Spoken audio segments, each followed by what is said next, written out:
what's up everyone, and welcome to tonight's episode of Resident Roleplay. This is a show where a group of friends and I get together and play homebrewed tabletop RPG set in the world of Resident Evil. I'm your host and GM, and welcome back everybody. Yo. Hey. Hi. We got quite the camera crew today. I was gonna say, I you want to do something about your camera?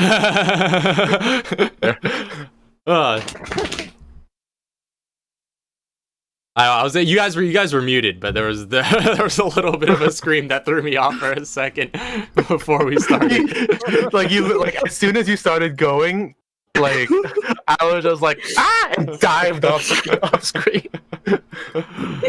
Oh, I so wish it was on screen. I that we weren't muted. I screeched because I got a nat 20 warm-up roll at the end, and I'm so sad. That was you? That was me. I was screaming, and I heard us. I was diving, and you both screamed. Anyway. That was good morning. The natural one. You get a 3, I'm done. I hope I get Okay. it. Oh, I thought I'd get a 3. Well, that was Bad quite choice here.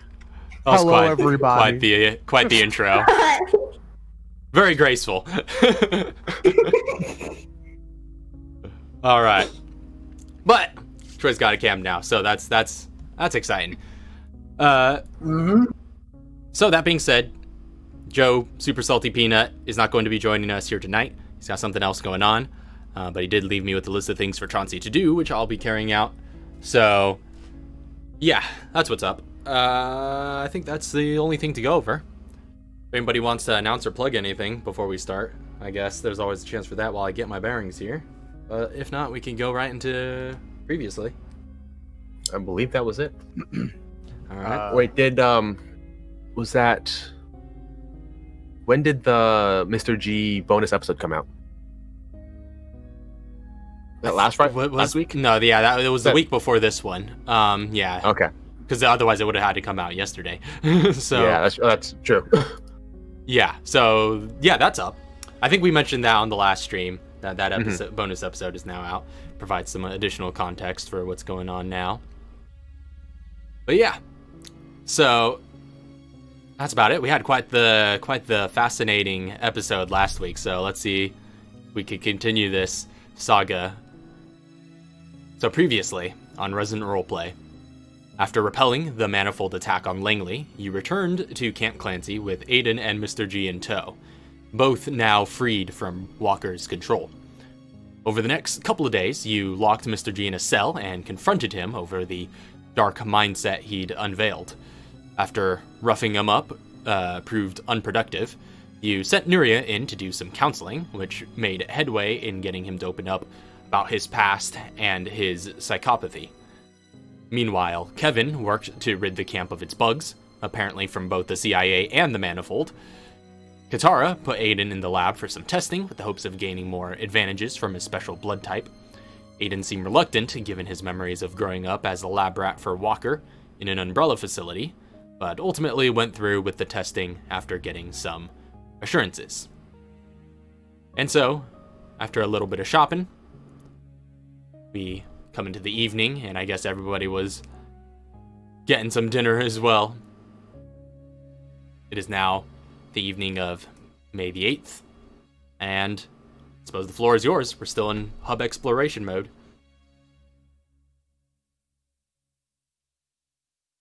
I take a deuce. Again. Deuce number 2. Just So there's that for today. Would Kevin know where? Would Kevin have heard where Aiden was, or that he was doing some testing? Yeah, he probably would. All right. Well, he's gonna head down to the labs and check in on him then. And last time, I think we established that Chauncey was there as well, getting those same tests. Right, yeah. Chauncey was, as a matter of solidarity, going through with the same test that Aiden was going through, which mostly involves drawing blood and various things like that. So Yeah, you find them both down there.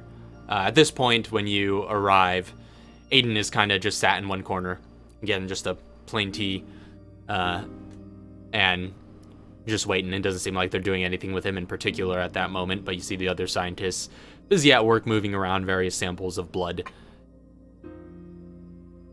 Well, I'm gonna sit down near Aiden, and I'm gonna just sort of hunch over and just look up at him and just pretty much ask, so how you holding up?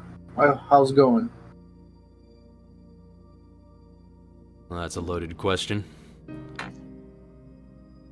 I did.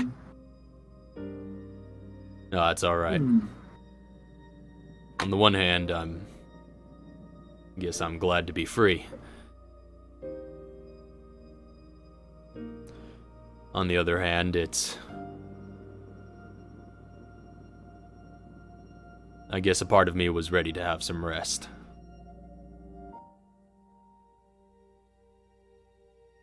Now that I'm just back to being my own person, feels like something needs to be done about Walker. But at the same time, I feel powerless to help there.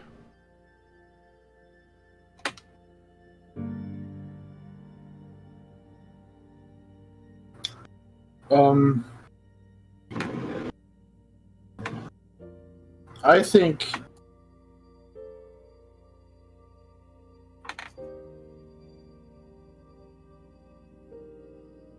I agree with you. Something does need to be done about Walker. And I imagine you don't like sitting around like this. Dr. Oswald says this may be of help. It's all over my head, of course. Admittedly, it's not nearly as bad as Project Samson, and he kind of rubs his arms. Walk in the park, actually. Didn't know science could be this normal.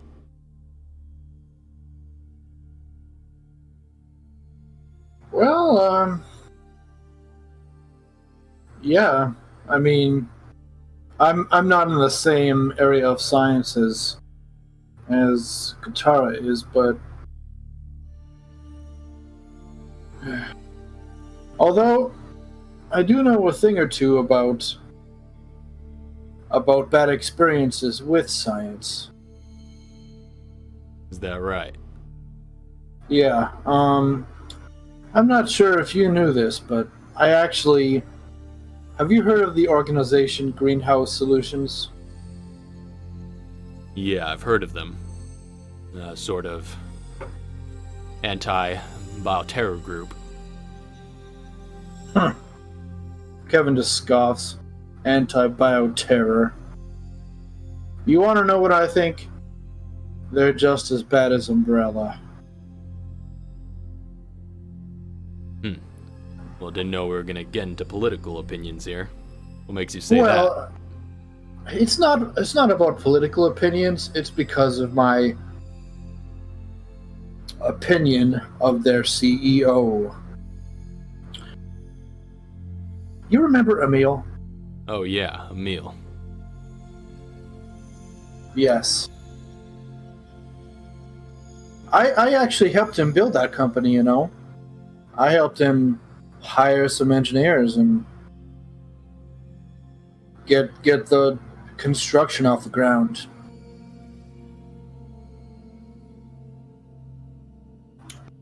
I left after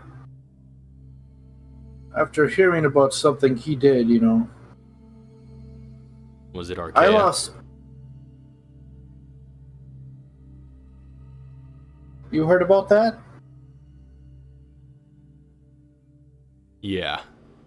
Walker kept me informed. I know that's how she came into our possession.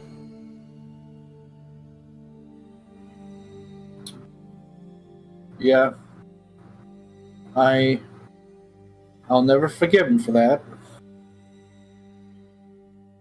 Didn't entirely realize Emil was wholly leading up that operation at Greenhouse, but I suppose that makes sense. I was just kept on a need-to-know basis, and, well, mindless pawns don't need to know too much. All I know is that Emil killed my girl, and Walker, as we've seen, has partially profited from it. Or at least as far as he cares about profits. Not money, of course, just progress, as he calls it. Progress. His idea of progress seems to be very regressive.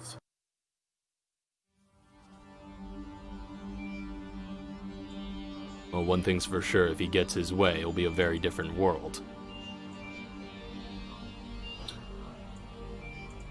Well, that's why we're here, to get in his way.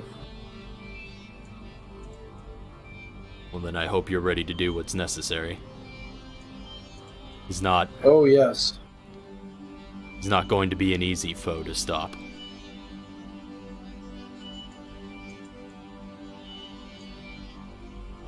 I mean, I've fought against dozens of men at once, but I couldn't beat one of him.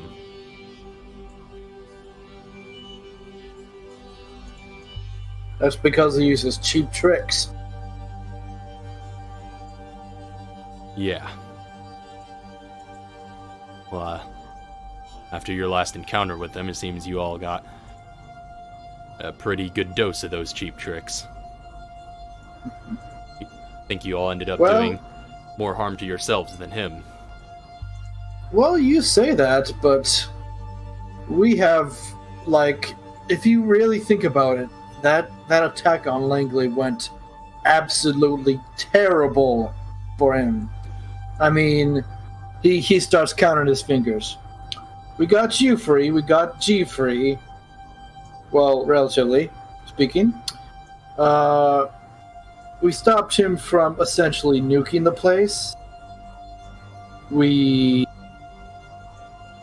decimated his entire force with not taking that many casualties, very little casualties. And what does he have to show for it? This whole operation that he just finished. What does he have to show for it? Nothing. That's true. He didn't get his target. Yes, exactly. Well, in that sense, it was a pretty major setback for him. You did a lot of harm there, don't get me wrong. But from what I know, that was a risk he was willing to take. Didn't lose anything there that he wasn't already prepared to lose. And his plans are coming to fruition. We'll see who wins in the end. You know what? You know what I honestly think? What is that? Now, at first, I really wasn't that invested in Walker, I have to admit.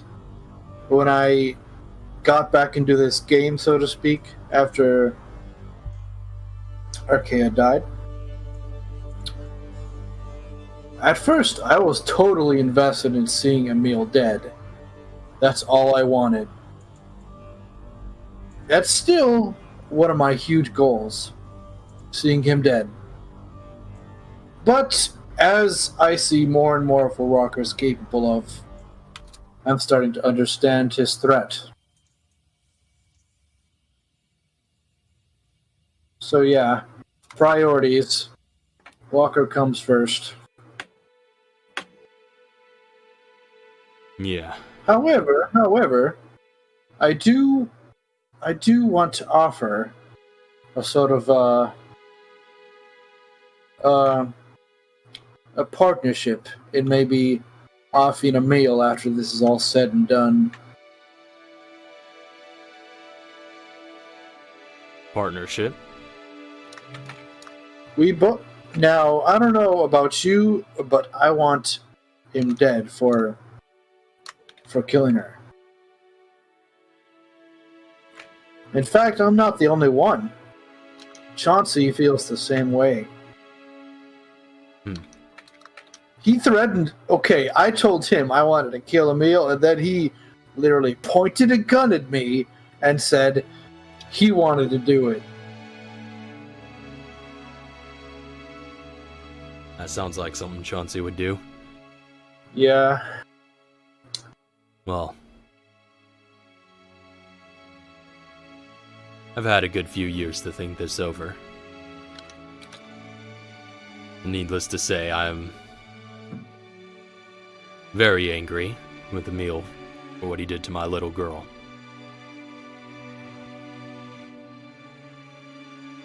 And you know me, I'm always ready to fight. I would be willing to aid you if that's what you want. And he leans in close and kind of almost leans on you a bit, with kind of like a hand on your shoulder, and just says, "But take it from me. You know what I am. You've seen the things that I've done. I pursued nothing but revenge for a long time. And look what that got me. When I found out that Archaea was still alive, after having thought her dead for so many years, I thought it was a miracle. Second chance. And I thought, well, then I threw away that second chance for another shot at revenge. Like I said, I will fight alongside you. But Kevin, you've got a whole life ahead of you. You have a future that people like me could never have. It was easy for me to throw my life away. I didn't have much of one to begin with. But if you want to go down this road, you better be sure that that's what you want to do.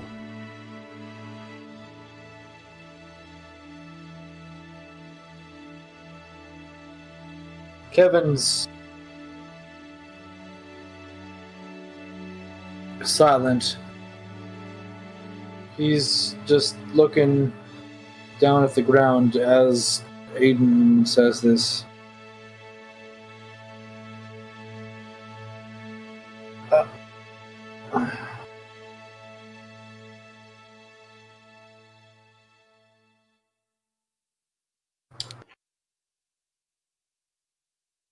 Maybe not. There is something else that happened to me as well. In the middle of Africa, we were okay, GM, what were we doing in Africa again? Were you in Africa? It was No. South Africa. Oh, you're right, South Africa. South Africa? Yes. Are you talking yeah. about the when we were at the warehouse? Yeah, that whole business. Yeah, Oh, yeah. Mr. G owns that area now. Yep. Oh yeah, I remember now. Okay. Retha's in, the, in South Africa a while ago, we were looking for a new virus. Well, a then new virus on the market, Ouroboros. And funny enough, my sister tagged along with us. And I think she was just trying to get to be close to me, because I'm She only joined the BSAA because I was there. And I only joined the BSAA because I was looking for revenge. And she went ahead and used the virus on herself to prevent Walker from getting it.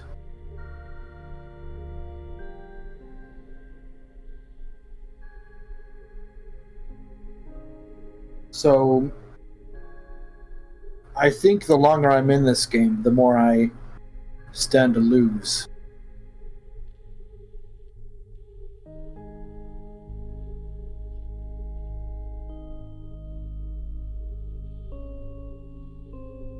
I see.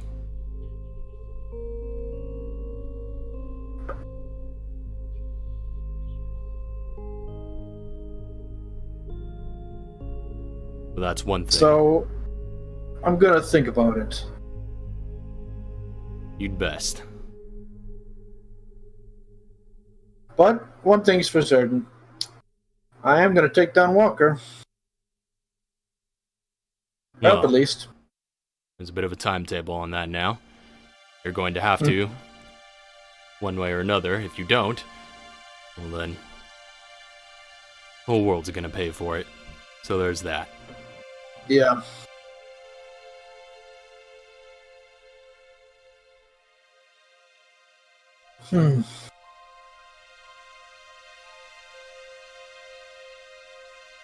And Kevin just sits back in his chair and just stares into space now. Hmm. That's pretty much what he's doing. And the commotion in the labs continues to go on as you kind of stare into space in the ambience of it.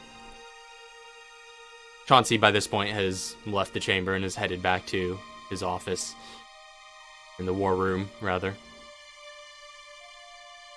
Anybody else doing anything in the meantime? Or are you all settling in for a long rest? Where Kevin and Aiden are is close to the cells, right? Yeah. It's basically just down the hall from the cells. Mr. G can't hear because they're in a different room. Yeah, right? it's a different room. It's through a door. Okay. I should have brought that map in again. Dang it. Yeah.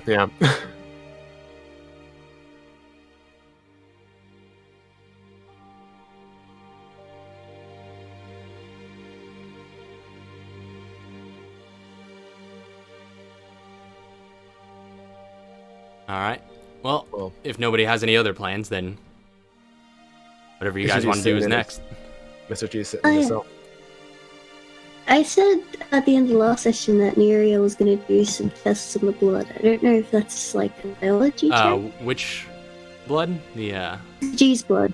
Oh, Mr. G's blood. Right, yeah, I would say, yeah. Go ahead and make a medical check. I forgot to open my sheet. It was a plus 13, right? Plus 13.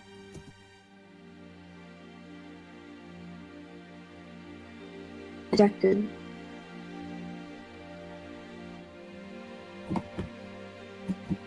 I certain it was a plus 13. What was that? I'm fairly certain it was a plus 13, but I forgot to open my sheet. Rolling the dice.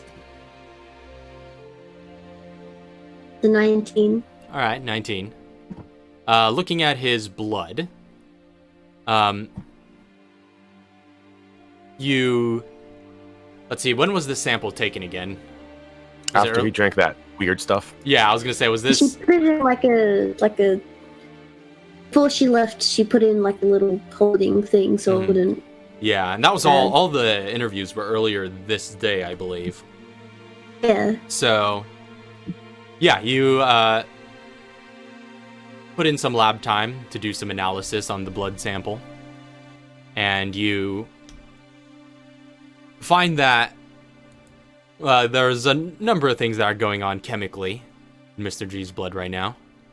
First off, you do see some remnants of some chemical cocktail that would have comprised the P30 device that Walker had put on him, still flowing through his veins.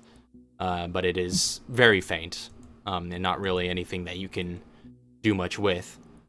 But you do see some traces of some, sort of extra chemicals that wouldn't normally be there.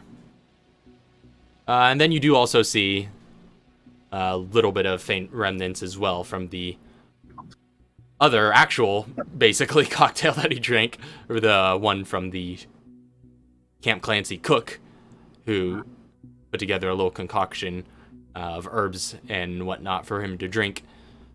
You do see there are... That does basically read like... basically kind of reads like a sedative, like almost like a sort of drug that is in his system. But other than that, it seems to be harmless. Okay.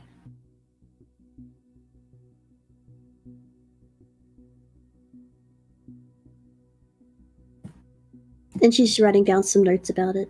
Mm-hmm. Oh yeah. So with that like P30 that got like thrown outside of the cell, could that have been like collected and just handed over to Quint to just like go over and mess with that to see what all of that's about at all? All right.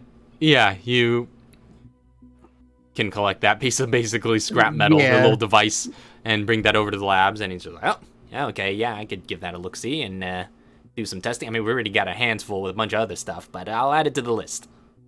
Yeah, I mean, it's just something else to look into. Want to know at least a bit more about how that potentially works? I don't know. But whatever you can get out of it. Yeah, fair enough, Chief. Like other than that, nothing else to do. It's bedtime. All right. So y'all can bed down for a long rest. Suppose everyone used a bunch of hit dice, so you guys got plenty to rest for. So yeah, the rest of the evening goes by fairly uneventful then. You can all put in a long rest and recover half of your hit dice. Hell yeah. Half of your maximum. Nuria still hasn't taken damage. Nuria.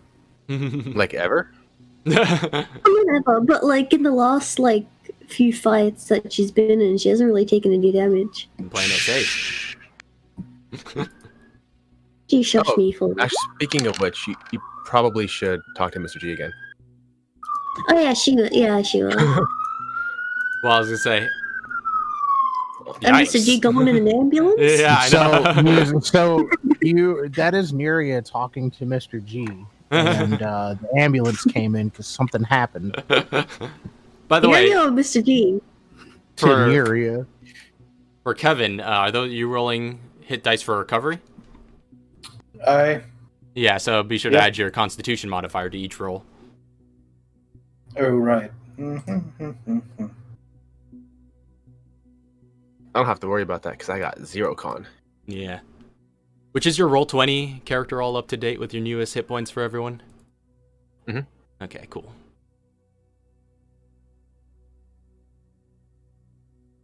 All right. Good enough.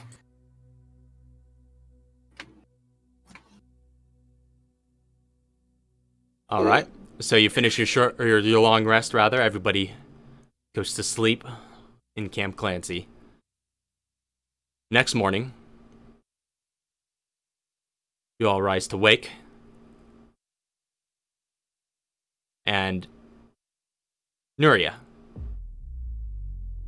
Chauncey, first thing in the morning after everybody's had a little bit of a chance to get some breakfast from the chef and find their bearings, he calls you in for a meeting in his war room.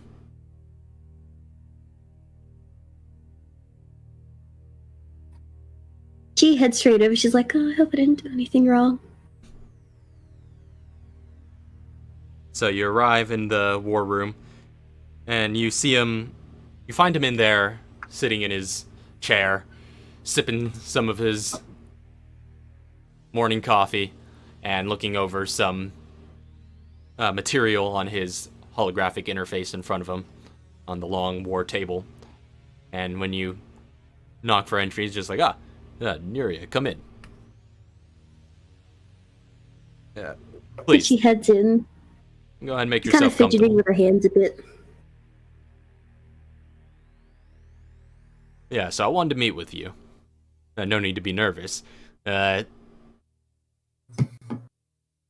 So, how did the sessions go with Mr. G the other day?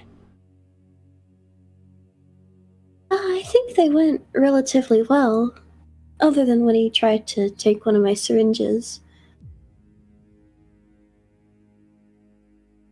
You thinking he's trustworthy yet? It's hard to really tell, but he seems at least compliant. But he talked to you a lot. Gave you some good information, huh? Yeah. I found out a lot more than I thought I would. Well, that's good. Well, he seems to be talking to you well enough. Think you should go in for another session with him today, alright? Of course.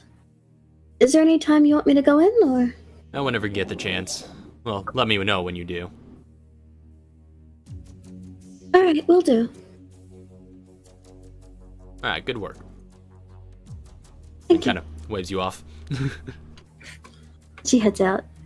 As soon as she exits, she's like, okay, I'm not in trouble. That's good. And she's gonna head off to her labs. Mm-hmm. Not doing anything in particular, just doing a little bit of a day's work before she heads over to Mr. G. Okay. Yeah. Well, okay, so going to the labs requires passing by the cells, right? That's true. No, You know- not strictly. It would be down the same hall, but yeah, you'd be able to see her going down the hall if you were to look outside of your cell. But it doesn't pass. Not the like cells. not passing by in front of me, but like Yeah. you can. It's in the same hallway. Yeah, right? the cells are kind of out of the way, but it is in the same hall. Yeah, so you would be able to spot her. So you wouldn't see him, but you can hear this repetitive like thumping coming from his cell. She'll take a peek in. He's just punching the wall. How do his hands look? They're bloody. Oh. Mr. G? What? What are you doing? Don't worry about it. And he just continues punching the wall. And she's gonna quickly wave the camera. All right, so you're trying to get entry. Yeah. After a brief moment, there is a bit of after some communications go back and forth. There's as the door opens and you're allowed inside, and it closes behind you. She quickly heads over. Mr. G rushes Goes to. Oh. her. Wait, what? Mr. G, as soon as she steps in, she's gonna rush her and shove her out of the cell. Okay, go ahead and make a athletics check. This is the shove. We'll say I'm we'll making call a shove action. Yeah, shove action. Yeah. Athletics check versus Nuria. Athletics or acrobatics, your choice. Here we go. Oh boy. Raw. What did you roll? Athletics. If Nuria is stronger than him, She has a +1. but- Athletics or acrobatics. I think your acrobatics might be higher. do I Yeah, get my any acrobatics surprise high. advantage? You get what advantage? Do I get any surprise advantage? I don't think so. Oh, okay, that works. You Aw, that was almost a... have a +3? Yeah, for her dex is a +3. Oh, right, because yeah. I have a bit Or of mobility. acrobatics. Yeah, so you shove her back out of the cell as the door opens. And then immediately close it. Okay, so you retreat back into the cell as the doors close. Just like he's just sitting there, just hears the doors open and just waits. She walks in, he just turns around, shoves her out, closes the door again. What are you doing? You're not coming in here. Your hands! Yeah. I'm not allowing you to break your hands on my watch. Well, don't watch then. Do I want to do this? Might have to do it. Con save. What? What was that? What? Let me just check this real quick. I might have to use it. You said con save? Oh no, it's intelligence save. Intelligence? Okay, that's better.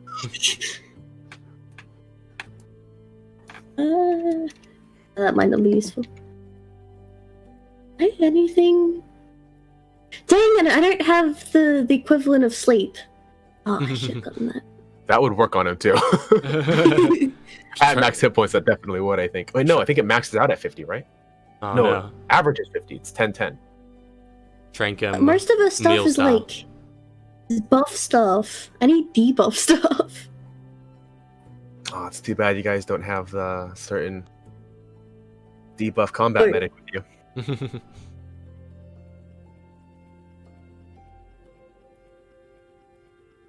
Are you hitting him with some sort of... She's gonna try come back in. She's gonna wave to come back in again. All right. You wave for the camera again. The gates open back up. Mr. G is just standing in the middle of those Is she cells. within 15 feet of him? You're within 15 feet of him. I was outside going to of the say, cell. yeah, outside of the cell, you could. The cell's no larger than Fine. 15 feet, so you'd be able to do that through the bars if you want. She's gonna use Fear Toxin. All right. Hold on. How's like... Wait, you say fear toxin? Fear Toxin. I was gonna use Murder Impairment, but that wouldn't really benefit her. With your accent, it Only almost sea toxin. sounded like murder impairment, which would also be helpful Which would right now.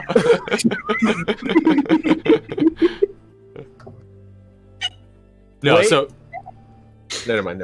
So you go in with your pulling some canisters from your bag, and you just spray some chemical mixture at him. So, what does Mr. G have to do? Has to make a wisdom save. Wisdom save. And Raph, Mhm. poison tolerance does not count for this.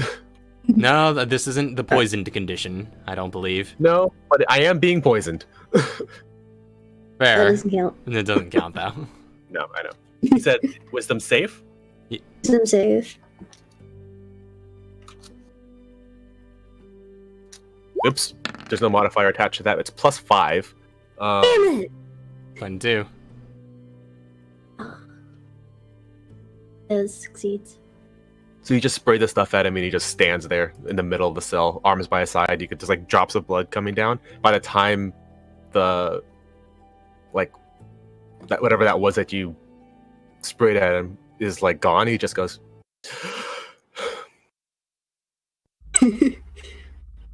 She's like, I should have expected that. Why don't you want me to come in? Do you want to She's find just standing at the doorway. out? Do you really just want to find out?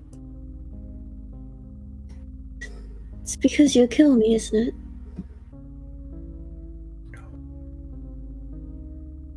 He doesn't say anything. I'll just stand here then. At this point, the gates come close as you stand in front of it. He's gonna approach the bars and like grip the bars. You can see these bloody, like the skin off the top of his knuckles are just gone. Can you at least put your hands through the bars? Why? So I can patch them up. No, they're fine.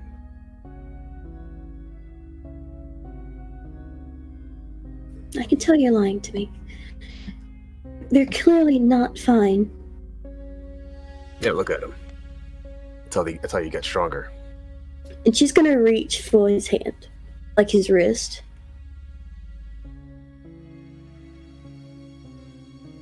You react? Yes.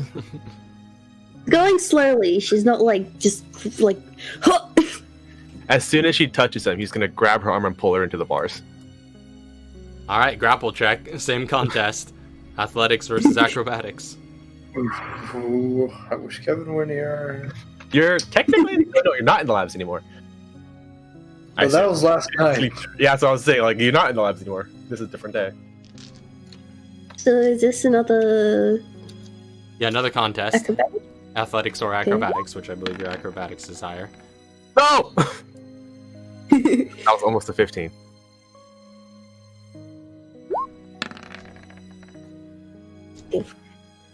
All right, so you manage to, before he can get a grip on your wrist, pull away as he bangs against the bars. Ah, fuck.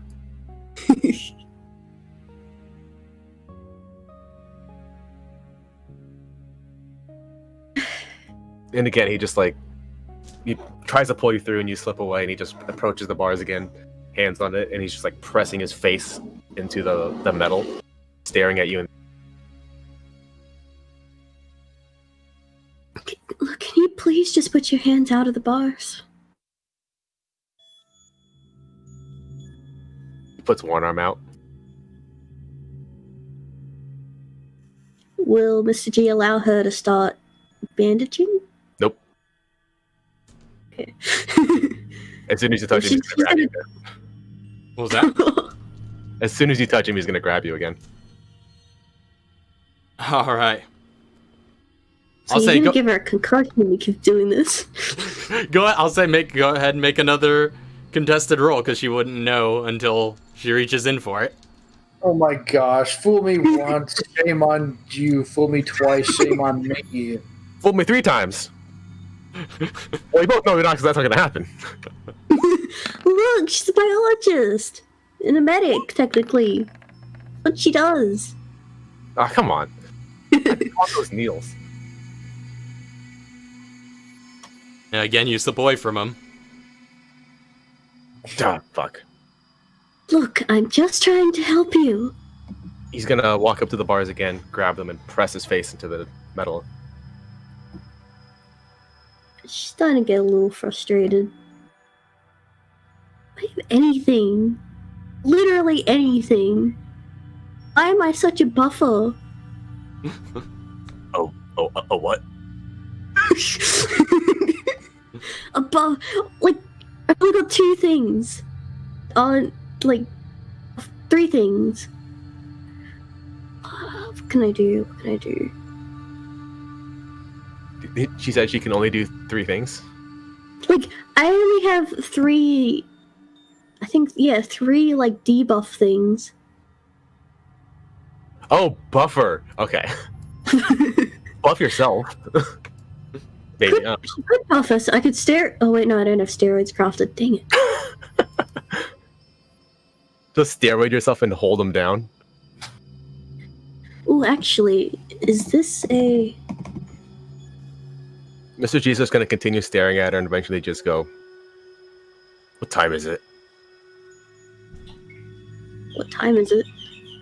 It's still in the morning by this point. Probably be no later than somewhere between 9 and 10, maybe.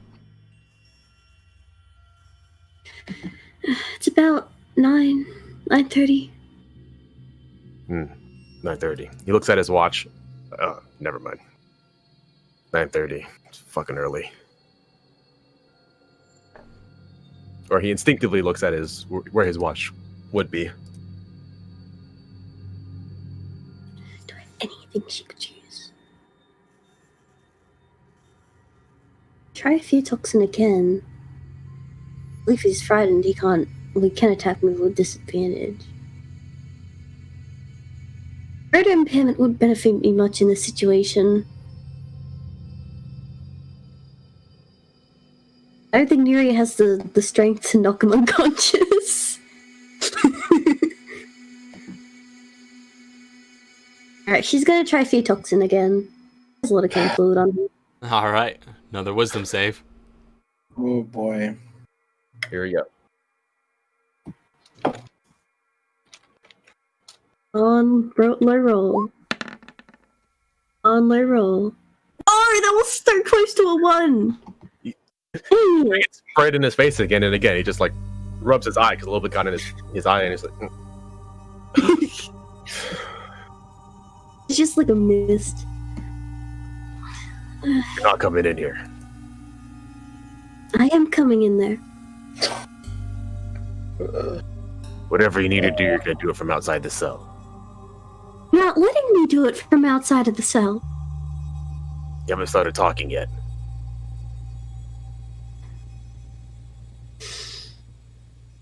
Why were you punching the wall? Nothing else to do around here. What about the book? 2 or 3 chapters in. You didn't want to keep reading it? Yeah, but reading gets boring after a while. Can't just sit down and read a whole book. It's fair. What do you want to do then? What do I want to do? Yeah. Is there anything you want to do?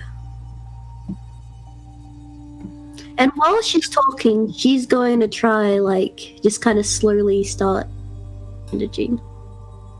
Start bandaging? Yeah, like treat wounds, I guess, technically. She's always got medical supplies on her. Well, if you touch him again, I was hoping maybe, like, while there's talking, it'll help him not try to, like, pull away or grip it or whatever. he's not pulling away. Are you gonna try to go for it again while he's pressed against the metal? Yes. He's gonna grab you. Another contest.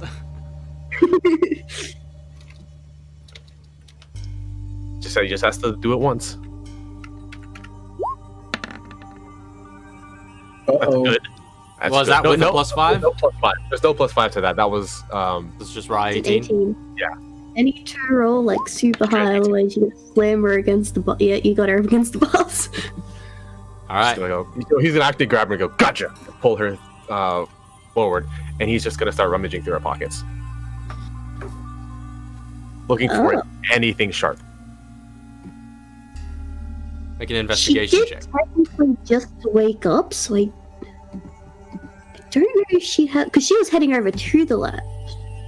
Sure. So I don't know if she actually has anything, like, of note on her. Like, I'm gonna rummage through the bag that she was using to cast stuff on me. All right. Make an investigation Just- check. just do one of her functions? Yeah, can I just, like, steal, like, cryo blast or whatever she's got? You said investigate? Mhm. Minimum 21. I guess she has an insulated bag, so, like, actually, you probably grab something out of her insulated bag. 28. It's pretty. No, yeah, you are able to rummage through and get a hold of some of those needles and other sharp implements that you know that she tends to carry on her. So he's gonna take those and just, like, shove her back out through the bars. And just, like, meticulously sets them on. Like, is there, like, a little... Oh, no, there wouldn't be, like a faucet or anything in here. Nothing from the No, setup. yeah, He'll just- you would have a faucet. Okay, he'll just set them down on, like, this on the faucet and walk back up to the bars and say, "If you want, you can bandage them." Why did you take them? He's gonna look up at the camera and say, "I need it." Now, at this point, after the little bit of a scuffle and the bang against the bars, a couple of guards from Foxtrot 2 come down, and they're just like, is everything all right, Dr. Abdul-Noor? Yeah, I got it handled. You sure? Mr. G's like just like chilling out on the bars, like arms hanging out, and he's just like, "No, we're fine. Check it out." They have like their rifles primed. Oh, don't worry, I've got this. I'll let you know if I need help. It's mostly my blood. I mean, mostly. Doctor, we're gonna stay close by at hand, okay? Just don't mind us. And they just one of them kind of leans against the wall just behind you. She's just okay. Yeah, that's fine. And she's gonna start patching him up. All right. He loves you. Why do you feel you need protection? Why do you feel you need protection? Well, you're in a cell. There's no one else here. Yeah.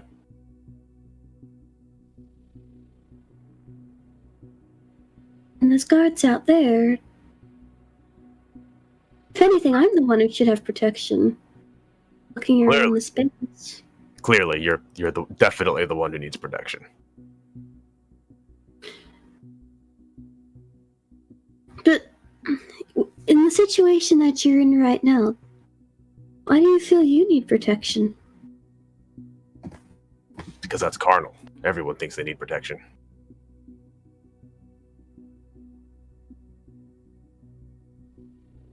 That's a 5. Just bandaging him up. Okay. Oh, yeah, I was gonna say that would probably heal everything that you would have taken off of hit points, so you remain at full. Well, I don't really like the thought that you have sharp objects in there with you. There's nothing you can do about it. Unless you'd like to come in. The soldier in the back is just like, does the prisoner have contraband in there? I've always had contraband in here. I don't think right now is the best time to try and get it back.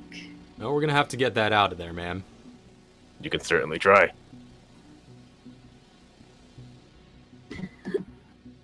She'll step away from the bars. And one of them, I'm warning you. Oh. Go ahead.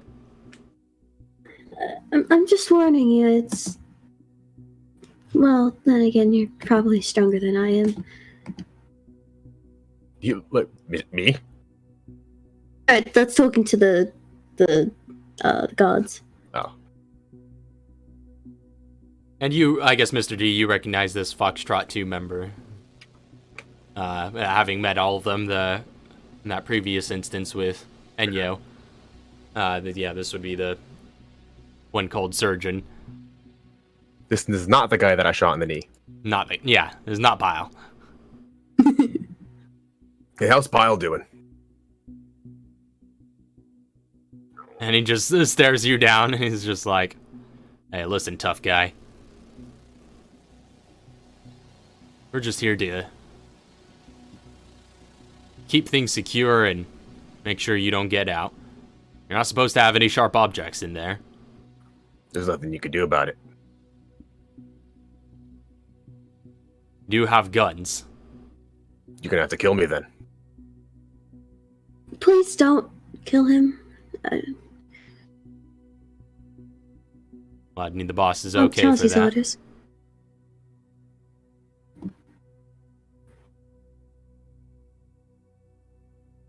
No, but we can just keep you restrained while we come in there and search the room. Yeah.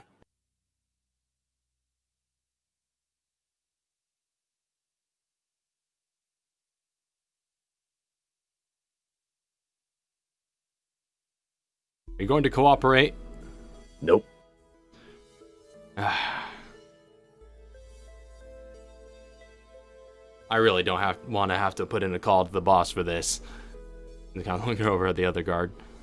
Nah, he might enjoy it.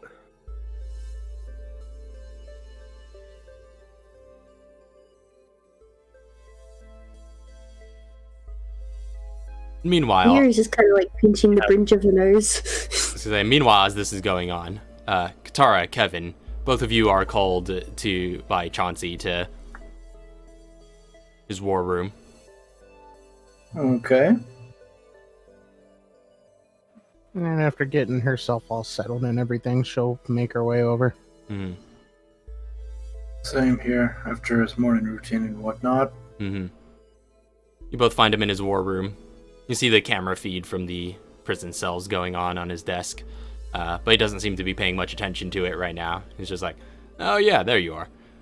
So, I've got Neria doing another session with Mr. G. In the meantime, I was hoping I could borrow the two of you for a little excursion. Excursion? What do you mean? Mr. G made mention of those scouts, those manifold scouts that still have eyes on our place. He gave us some coordinates of their last known location.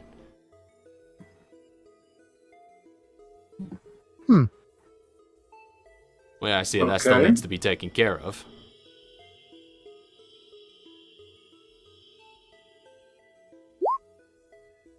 All right. Yeah. I think that'll give us something to do today. Well, before we have to head out. And you see him, he's like, as conversation is going on, he's like gearing up and loading up. He's just like, you need some action too, huh? Yeah, something like that.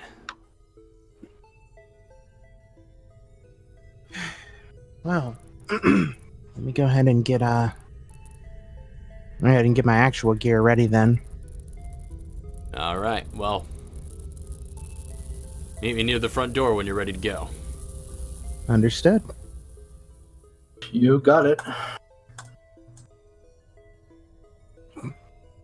Doesn't take Katara too long to run over and get everything she needs ready. No, yeah, it shouldn't be a problem. Before she happily... Flame rounds. Incendiary grenades. Yep. Before she happily comes outside.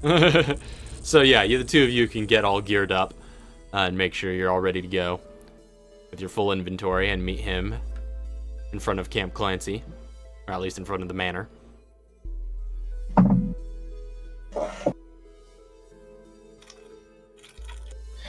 Alright, I'm all set. Yeah, Kevin comes strolling up with carrying his gear as well. Locked and loaded. Alright, good. Well, let's go. Looks like the coordinates are about due east. So, let's start marching in that direction. Alright. Alright, how far are these guys exactly? Looks like no more than a couple of miles. You got your hiking shoes, Kev? Oh, yeah. Alright, good. Let's move out.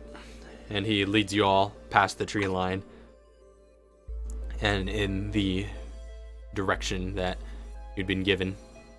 So meanwhile, as they're all... We'll take them maybe about an hour or so to travel there. A little less. But meanwhile, with Nuri and Mr. G, you would like to continue your session. With his bandaged hands now, he's going to go back to the sink and place the needles under the bandages. All right.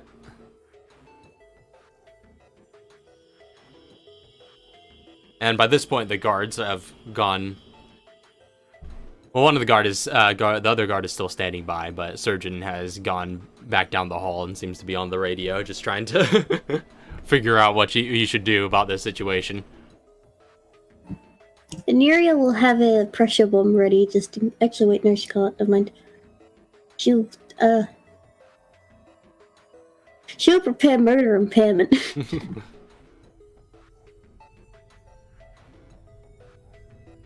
Specifically, if they go in to retrieve the needles, and then G starts to attack them.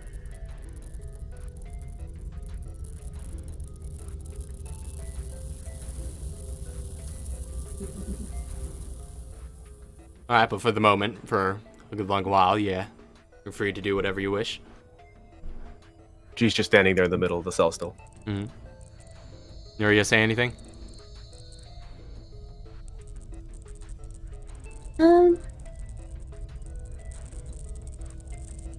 At the moment. Alright. She's just watching the situation. She's not sure what to do. Alright. Another guard surgeon comes back, whispers a few things to his partner, and they both just seem to stand by. Can I overhear them? Make a perception check. Minimum 15.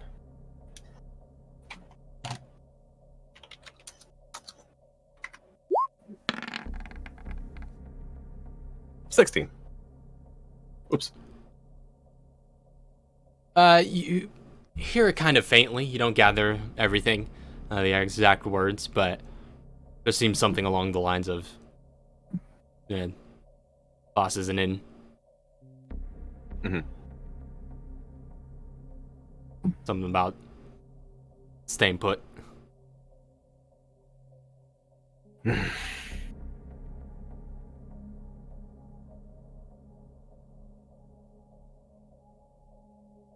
Well, it's been a day, folks. And he's just gonna go back to his bed. Nuria will head up. I'll take care of it from here. You say that to the guards? Yeah, to the gods. They kind of give you a glance and they're just like, "You sure, doctor? Yeah. Won't be down the hall. Just give us a holler if you need anything." Will do. They scoot back down to the corner, the sort of intersection of the hallways where they were last at. They're still standing by. You're still within your eye line as usual, but a bit of a distance away. And she goes, and she's gonna sit outside the bars. Just sit down on the floor. Do you want a chair? Oh, I'm good. There aren't any chairs around anyway. I think. Are there Looks out any the chairs? hallways like I could steal one from the labs. I don't think I'm allowed to let you out of the cell. I didn't say I'm gonna. No, you can steal one from the labs. Oh, I thought he said he could. The floor's comfortable enough. You want me to come in, or? He's gonna approach the bars again, grip them with his newly bandaged hands, press his face against the metal and go, "If you want." I don't know if you're doing that to try scare me.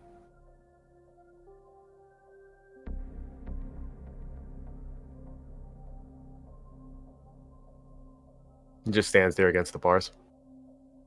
She's gonna stand up and wave the camera. Alright. You wave it, and you hear a voice come over the intercoms of Clyde, who's in the security room. He's just like, "Sorry, Dr. Abdelnour. Last order we got before the boss went out was not to let you back in or him out."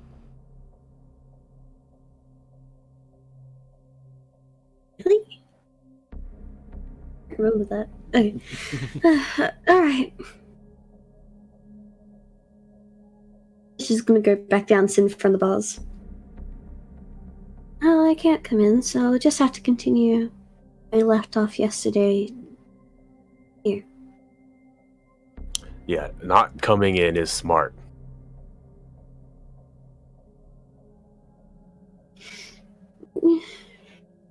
Maybe, but it helps make you feel more comfortable. I think.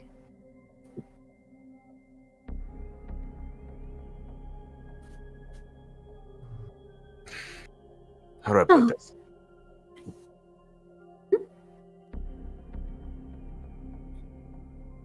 What are you gonna say? What were you gonna say? He's just gonna like sit there thinking like, you're a rabbit, asking how the wolf wants to be comfortable. Maybe.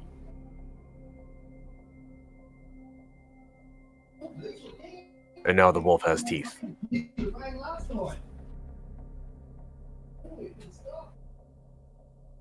Well, that depends until Chauncey gets back.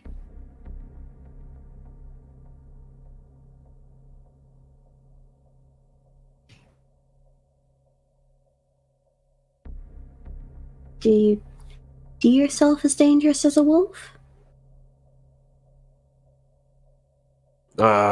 Not personally. Only so much in that we're both predators. True. I don't think wolves read books, though. He's just gonna like get his quizzical look. So how was the book? That's all right. A lot of stuff about. I actually don't know what the book's about. Self-improvement, probably. Yeah, but he has it's a specific subject. I sent the description of it. Yeah, Uh, but yeah, he'll just give a brief summary of the first chapters that he's read. it's about modern scientific understanding of how the brain functions and theory of how people construct meaning and stuff like that. So, that might be something I have to read at some point. That was the only book I could find from him. I know he does a lot of lectures. He's primarily a practicing psychologist. I see. Surprised I haven't heard of him. He's Canadian.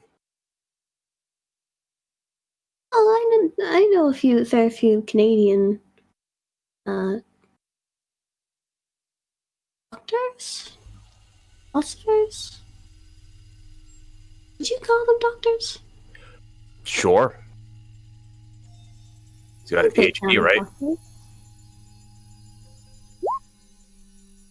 think so.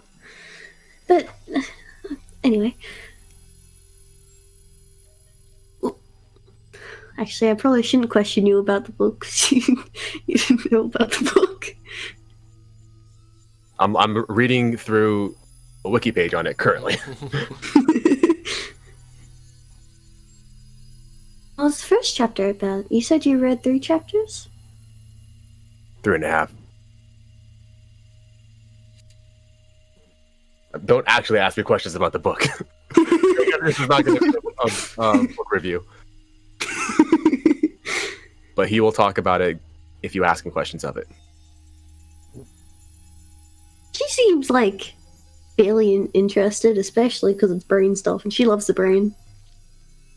Mr. G is answering the questions. Lauren is not. Huh. Interesting. Well, I'm glad you're enjoying it. It's useful information. Yes, but you wouldn't continue reading it if you didn't at least enjoy it a little bit. Not quite. What's reading the book to you? Gaining a tool. I guess. The worker with the most tools completes the job faster. And I guess the most experience in those tools, but the idea is this isn't exactly a bit of information that I've previously considered needing to know.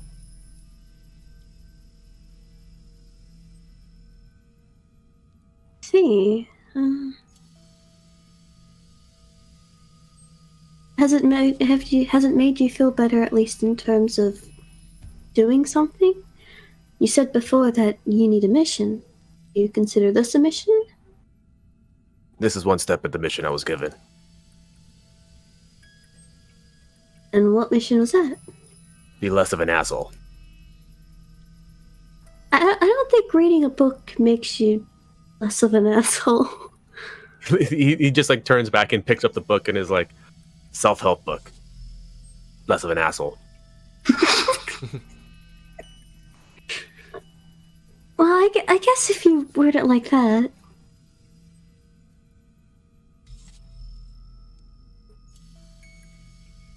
Are you going to continue reading it? Until I'm through with it. And what will you do after that? I don't know. Give it back to you. Did you want it? I suppose it wouldn't hurt reading it.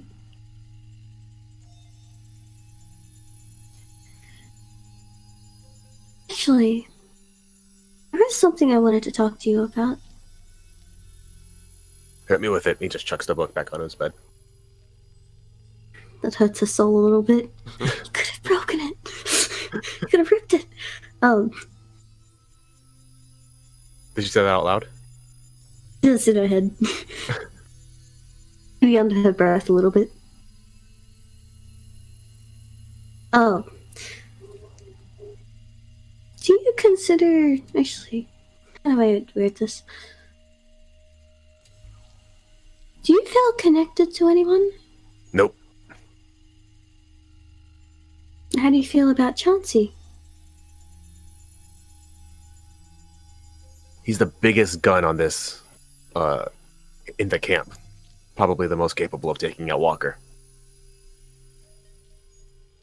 She's just nodding. True, true.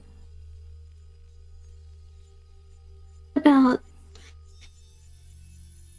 How do you consider him as a person? As...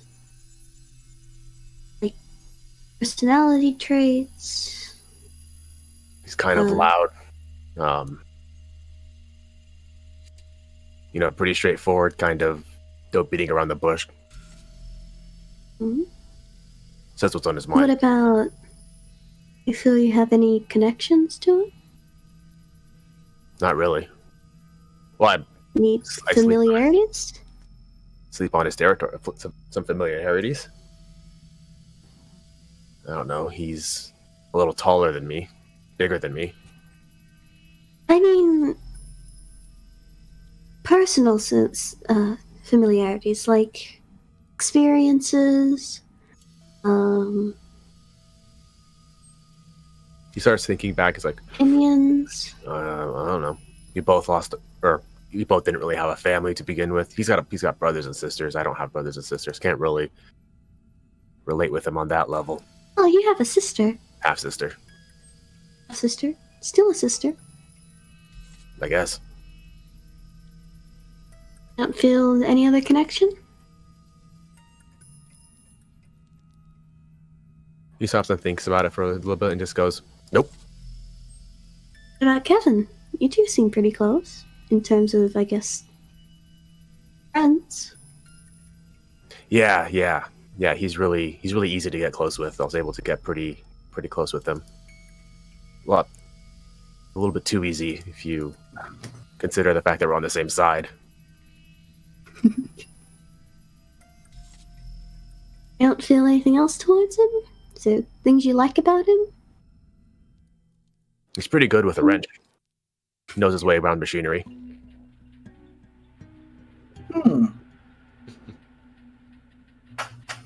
Why do you help him so much? He's a useful asset.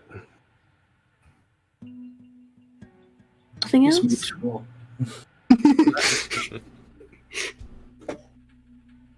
Nothing else? He's like genuinely trying to stop and think about it. He's like, I don't know, he's got a good taste in candy. Candy?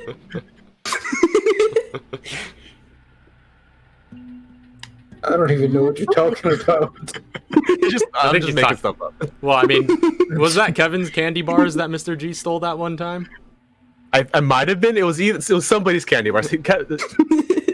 I think it was. Actually, I think it was Kevin's. Yeah, that's a deep cut. That's just viewers don't know about that. That was a little. That was in a text RP a while ago. That was in character chat. Oh yeah, I remember now. That was a deep cut. Right, yeah, and he blamed PGP on it. Yeah. I remember that. Yeah. Yeah. Well, that was... Yeah, that's something. Is there anything? I guess I already asked this. Personality? Any opinions you two might share? Any familiarities? No, I have absolutely no familiarities between his life and mine. He's come from a different world as far as I'm concerned. Mm.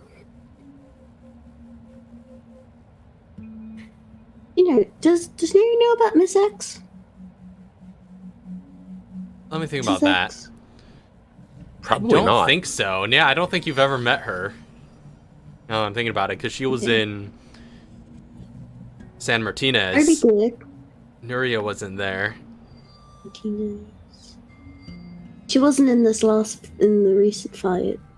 She would have been at at Langley, but you wouldn't have any reason to pick her out of a crowd. You know, like Sure. you Then- probably I was gonna saw say her. she was at Camp Clancy when the meeting was going on beforehand. When Mr. G went outside to smoke outside the wall, and like she just went there too because she was like, I have nothing to do.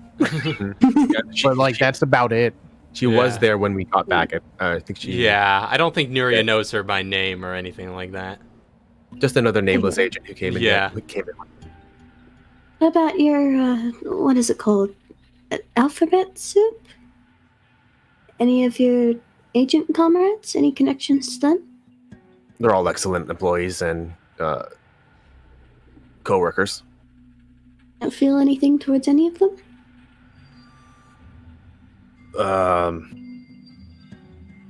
Not really, unless I'm told to work with one of them, or I need somebody's specialties during a mission.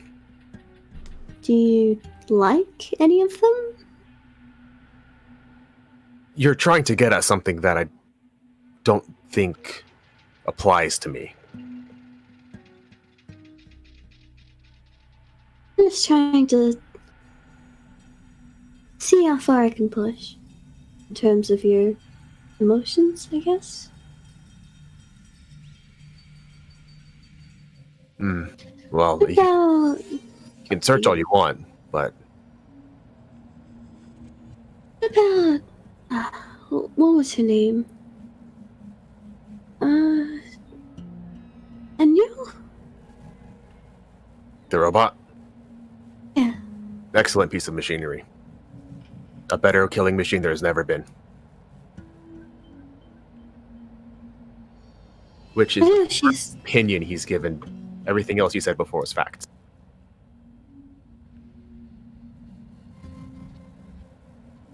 Hey, what did you say? What? You just told me your opinion of Enyo. I did? Well, I mean, she's an excellent killing machine. It's true, but well, I assume that's true, for at least from what I saw. But what was it like working with Enyo? You'd work together a lot. We did work together a lot, yeah. We gelled pretty well. She follows orders, I follow orders. So you could say you felt some sort of connection towards her. He stops to think about it for a bit and says, well, I guess. Maybe. Is there something...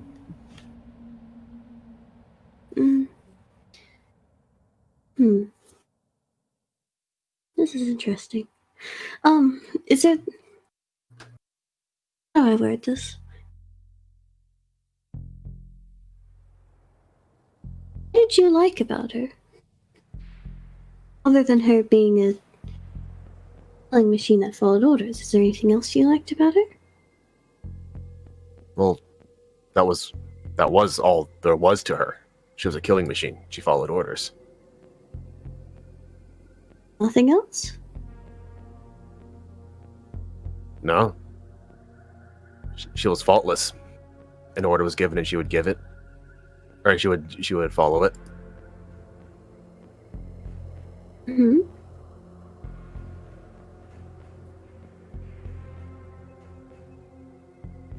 Of course, excellently Very- machined. If you're looking at that aspect of it, I'm not really too good with the construct of her, but she was an excellent fighter. A pretty good marksman.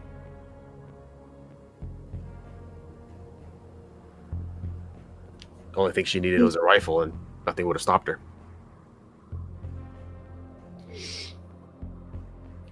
You're not wrong. I'd be kind of scary to think about, actually. Is there anything you didn't like about her? I don't know, not really.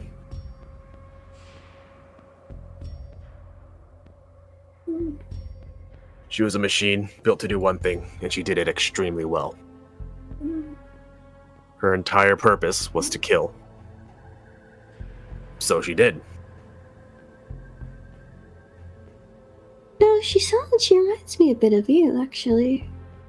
Now that you're giving me these answers. I guess, yeah. I guess I could see how you two would get along. Is there anything you envied about her?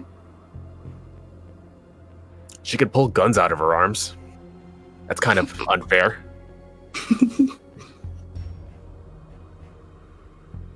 True.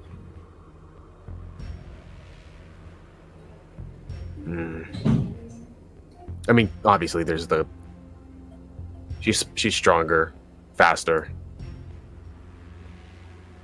Hmm. I guess in the purest form of fighting, she's a better fighter than I am. I'm not really that great of a fighter. I mean, you know, I'll have to grab a hold of your scrawny ass. Not that scrawny. Well, I guess, you know, just like looking down the hallways, like compared to everybody else around. It's just like little frown, like. Mm. Anyway, this isn't about me.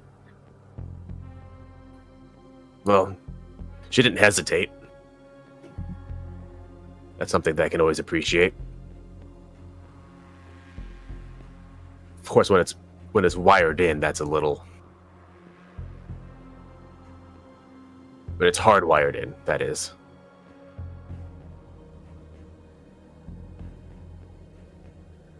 Do you want to be like her? Seem to like a lot of things about her, a lot of positives.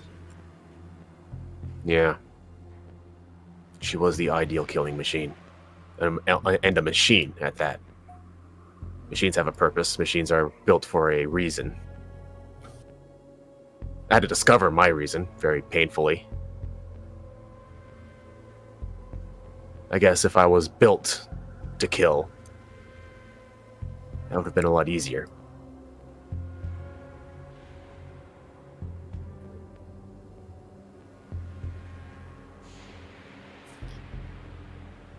But it turns out I'm just good at it.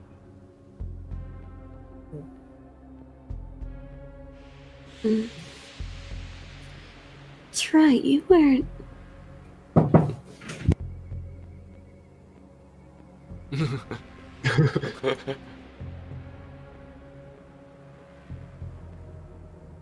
might have gotten interrupted. Sorry about that. I'm back. Knock, knock. Tara, I'm busy!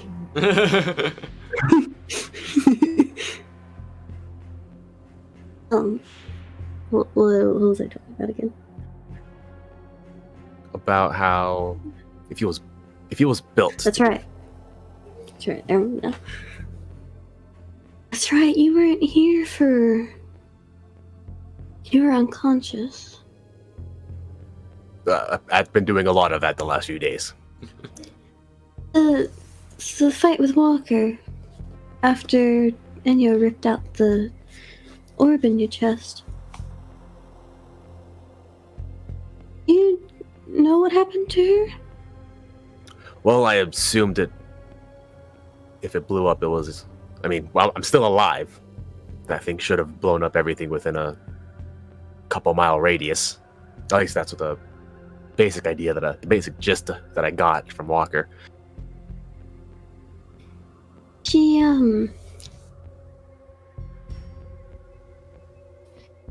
To summarize, she...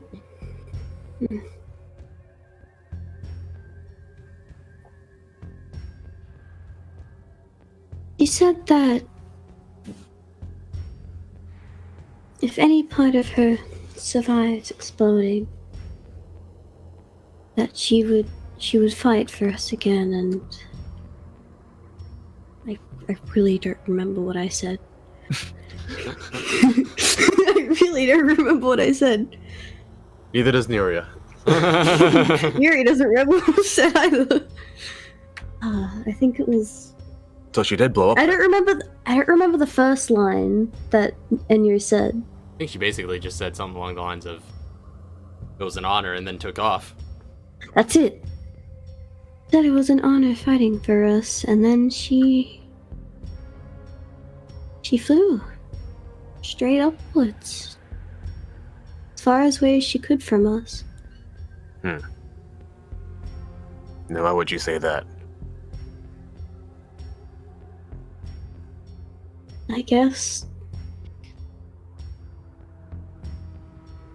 even robots, machines designed for destruction and find a different purpose. She was designed for war, and she just blew up where she was. Finish her mission.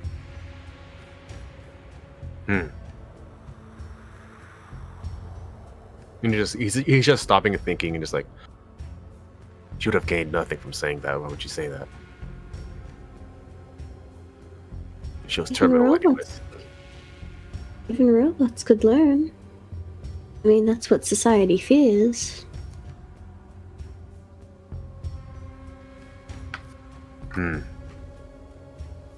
Maybe she found a purpose more than just killing things.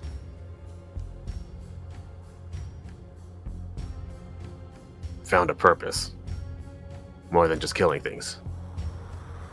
Yeah. But that's what she was designed to do. She doesn't do anything else. Why would she protect us from the blast? She wouldn't have benefited. Either way, she was going to blow up. And even now, how high she flew up, she probably made it to space. We don't even know if she's still alive or not. Well, she's definitely dead. Oh, of course. Well, space works differently, but we It's still a can't really nuke. tell.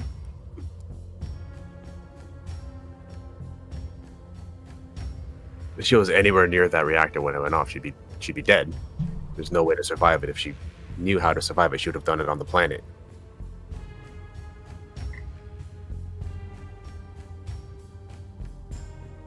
And you see he's just like kind of looking off center from you. He was just staring at you before. Now he's just kind of looking off center, and you can see him processing. And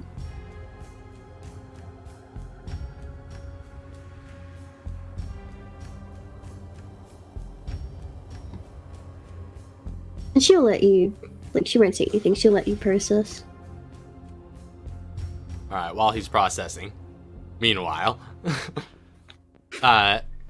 Chauncey and company, Kevin, Katara, you all arrive at the general vicinity of the coordinates that Chauncey had been leading you towards.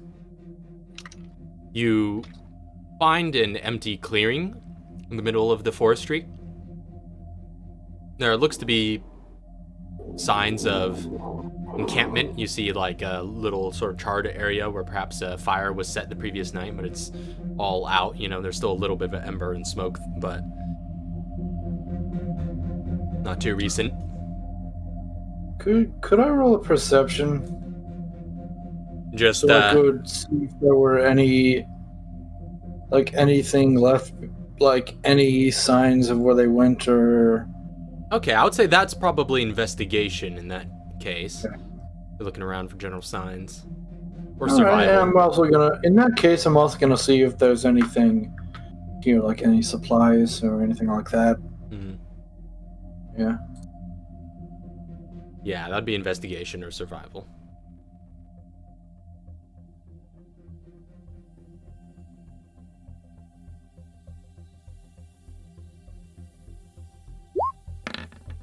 Oh well.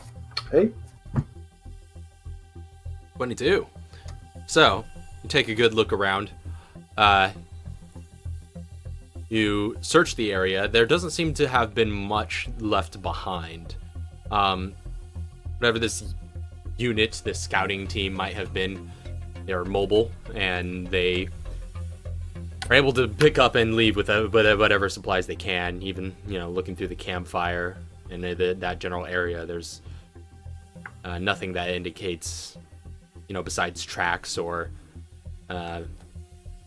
anything like that people were previously there, and even those seem to have been some effort to cover them up.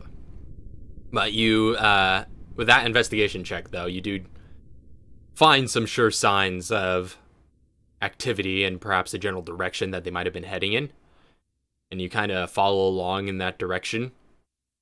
And as you do, you round the corner of a tree, and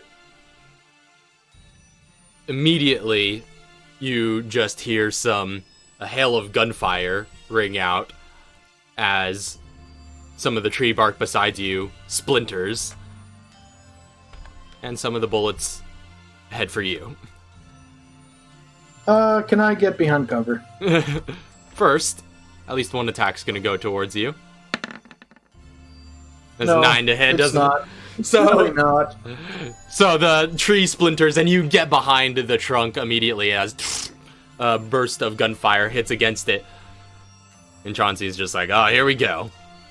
So I guess I'll need the three of you to roll for initiative. Woo, we get a fight.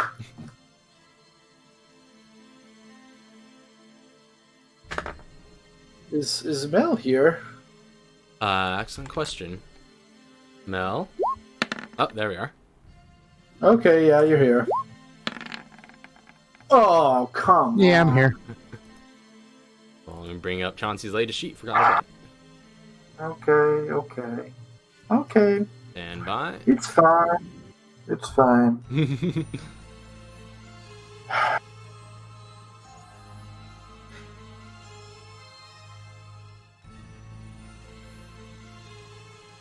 Ooh.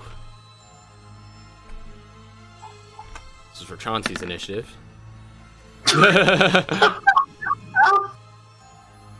He's still better than me. Okay. Ooh. Oops. My bad. Okay.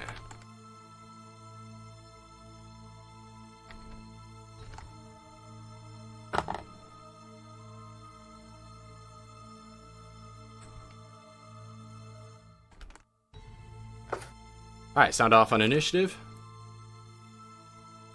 Oh, that's weird. I'm first for this line. Katara 27.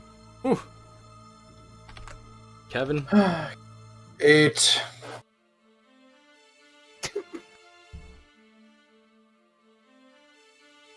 Alright. Okay. First up is going to be Katara. The top of the round. All right. So I'm just gonna get behind a tree for cover. Alright. Not sure if that'll like add like any bonus AC or whatnot from said person. It would be, yeah, you I guess with these trees, you could probably get full cover if you end your turn behind them. Big, thick trunks. Oh, okay. Okay, cool, yeah. So I'm going to get behind, and just going to peek out and then just take some shots at whichever one is in range.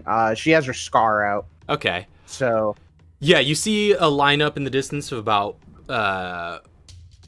4, or rather 3, soldiers that are kind of, you know, that standard manifold Majini that you've seen, you know, all geared up with AKs and Kevlar vests.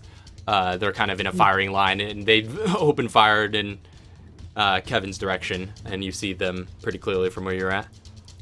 Okay, cool. Yeah, I'm just gonna take a shot at one of them. All right. Going full fire rate.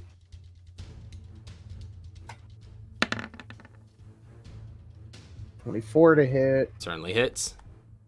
All right.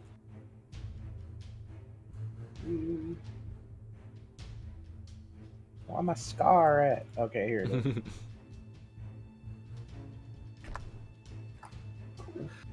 So, 15 points of piercing.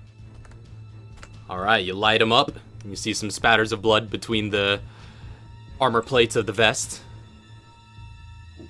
And then get it going for another with my extra attack. Same target? Yep, same target. All right, also hits. 7 to hit. 16 points of piercing. All right. And with that, you light him up ridiculously so. All the bullets just like spatter him, and his body convulses. But as you place that final shot, the final bullet just tears a hole through his jaw and just takes his jaw basically clean off. But the rest of his head just splits open, and this long flailing tentacle shoots out in its place. Okay. And she's like, huh. Well, all right. And then just ends her turn behind cover. All right. So you get back into cover and end your turn there. Next up, the rest of the Majini unit are going to take their turn. And we'll say, yeah, that transformed one also gets to take its turn on this. They're about maybe 50 or so feet away. So the Cephalo, the mutated one, is going to use a dash action to sort of head in the direction of, well, Kevin would be the closest, since he was the first one they saw. So it's going to get right up next to him, but because it took a dash, it can't take an action. The others are going to reposition to try and get better shots.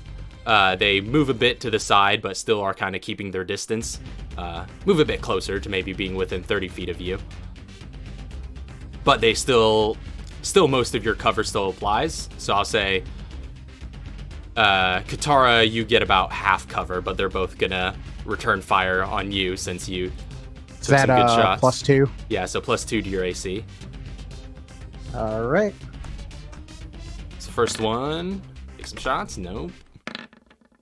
And nope. So nope.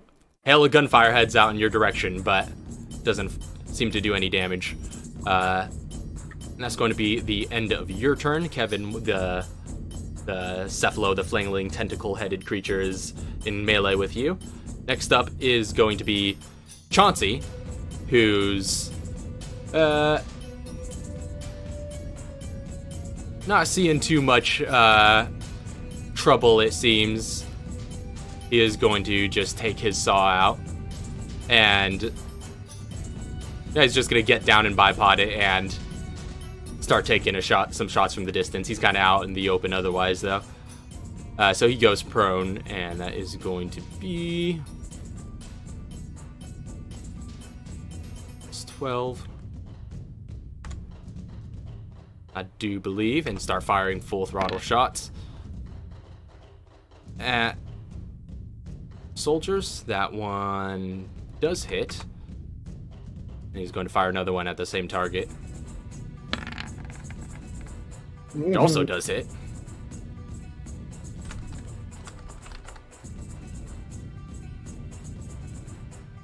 And that's going to be 19 and 18.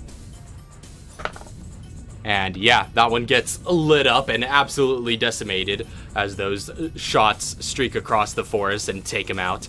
He falls to the ground dead. And that is going to be the end of Chauncey's turn. Next up is Kevin. Okay. Alright.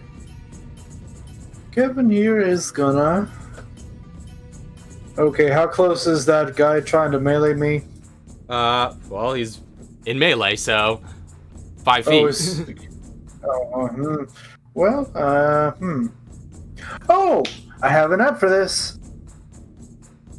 He is real close. So... I am gonna use a pressure bomb. Alright. Mm-hmm. How does that work again? I'm looking at it. Con saving throw, 46 on failure, half as much as non-success. Huh. There's no roll for it that I have to make. No, yeah, this is just you said con save? Yeah. So the target makes the Constitution saving throw, and then you roll for damage. So we'll see if he halves it. So you said this was a Constitution saving throw? Yes. Alright. It's going to be a 15. What's your DC? Save DC is 16. Sweet. Wait, and actually, what damage type is this doing?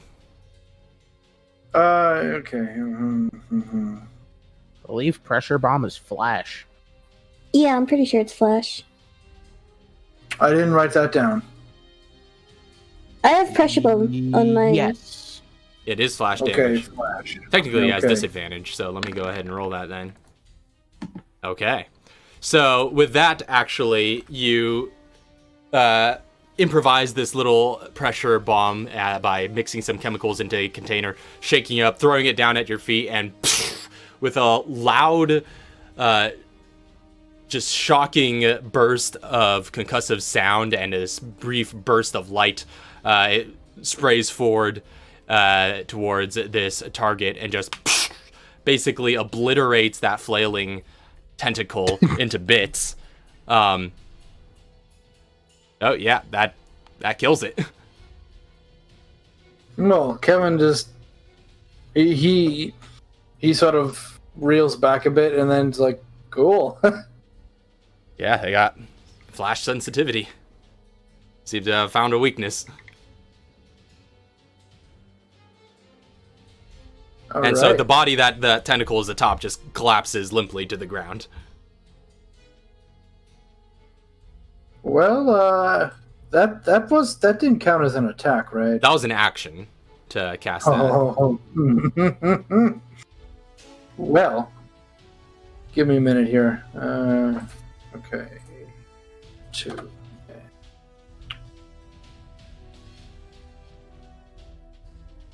Okay, Kevin is going to attack then. Well, you do still an attack would require an action, so you've already used your action. Oh. Well, what if I have an extra attack? That only applies if you take the attack action. So use your action to cast, but if you use it to attack instead, then you can attack twice. Okay, then I guess I am done. All right, staying put behind that tree. Yeah. All right.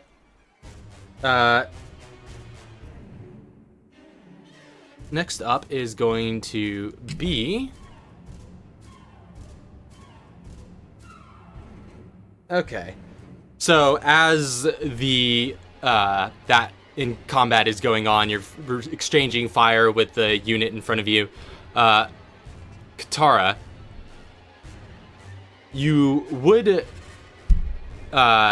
suddenly sense with your blind sense a figure that was being still before coming in from off to the other side. It seems like one of them had been flanking you. And you notice this just in time to turn and see this larger figure, far bigger and bulkier than the rest, coming at you. And he just cracks his knuckles and starts swinging, and he's going to throw some punches at you. Okay. As this big dude, who looks to be perhaps a captain of this scouting unit, seems to have flanked around. So he gets 3 attacks.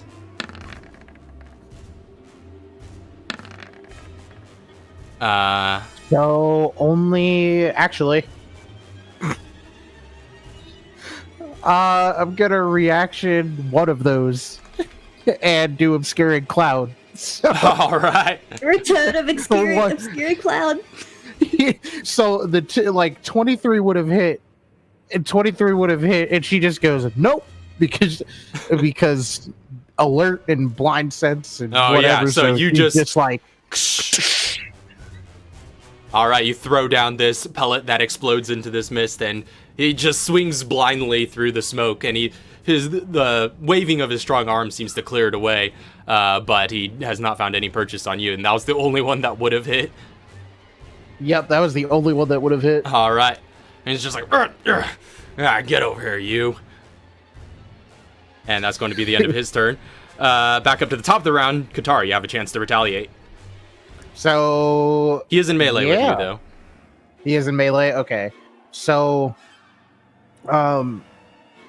she just kind of announced she's like, got a big boy here. just so Chauncey hears that, 'cause she knows he loves the big boy, the big guys. And what I'm gonna have her do is,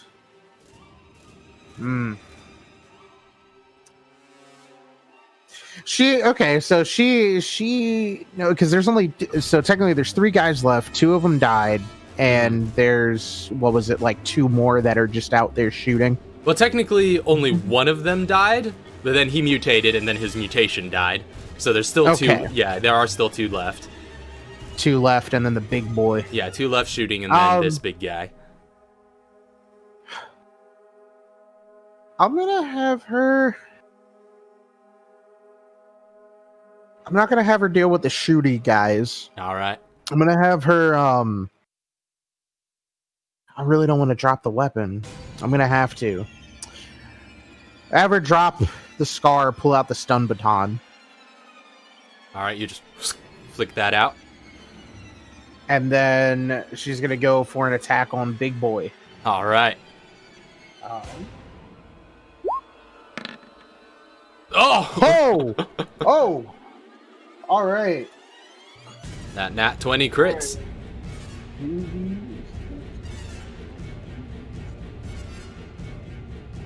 Five. And I'll also make him do a con save or be stunned. All right. He's taking 23 bludgeoning / shock. All right. Plus a D8. Sorry, champion effigy. Oh, hey, there you go. 27 altogether. All right, so you just shove this baton into him. He's like, oh, and it ripples throughout all of his muscle, and he has to make a con save. It's 19. He passes. That's fine. And he just flexes out of it, unstunned. And she's like, well, this will be fun then. And then going for another hit. Just like, yeah, Will. Cracks his neck. Ah! Still hits. Still hits? Okay. Yeah, this guy's in all armored up like the other ones. And then just raw muscle. Have to read something real quick. Just want to make sure. Where are you at? Okay, once per turn. All right. Yeah. So then she's just gonna go in and shoot.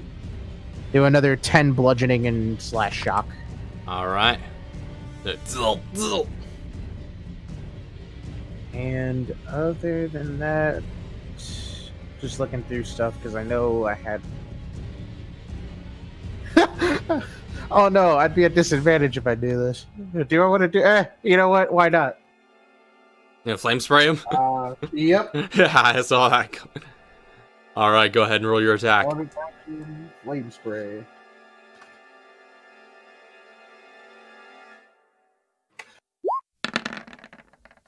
Oh, that does hit. Dang. You lose the crit, but it does hit. What?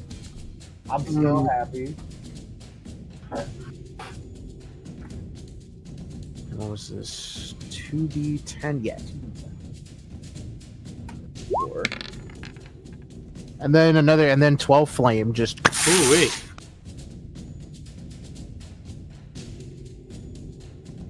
Or 9 points of damage is pretty hardy. That's a pretty hardy turn considering how little that costs you to do that whole turn.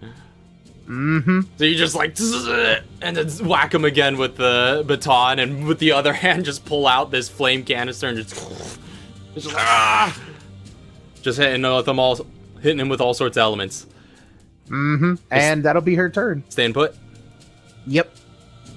All right.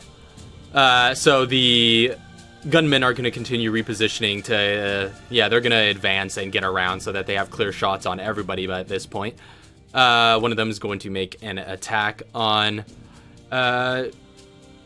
Kevin.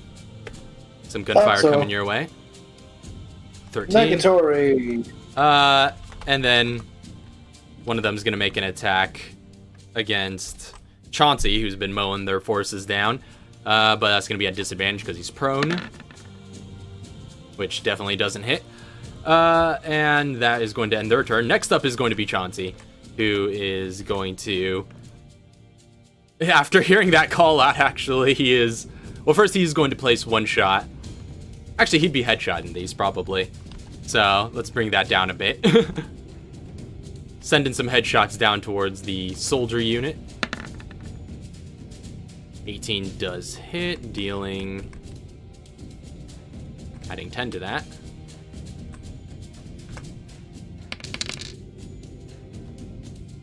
Oh.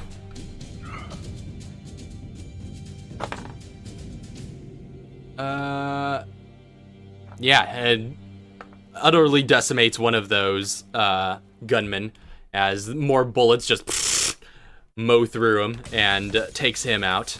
He goes down in a spatter of blood. Only one gunman remains. And he's just like, all yours, Kev, as he pivots from his prone position and repositions to level the bipoded machine gun at the big man. And he is going to take some more headshot attacks at him, which just hits. Wow.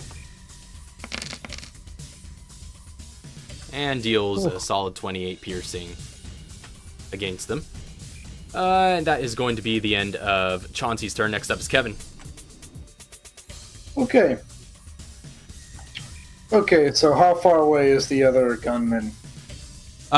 They're still about that 30-foot distance from you, but they've just rotated around so that there's no to nullify your cover. But they're still in pretty close range. Well, if in that case, I'm going to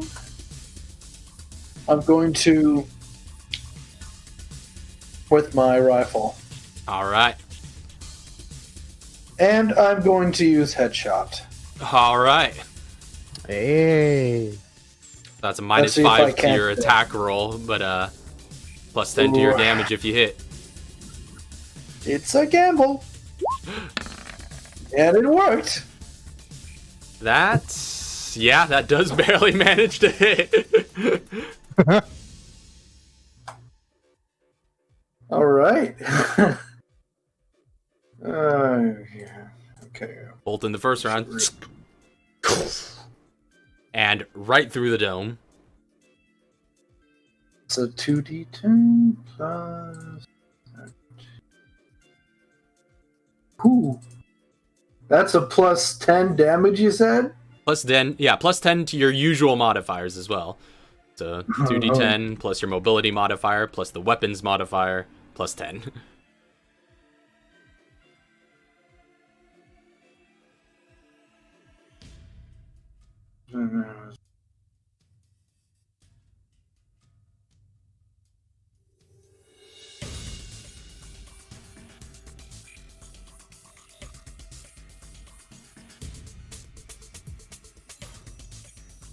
Yeah, okay.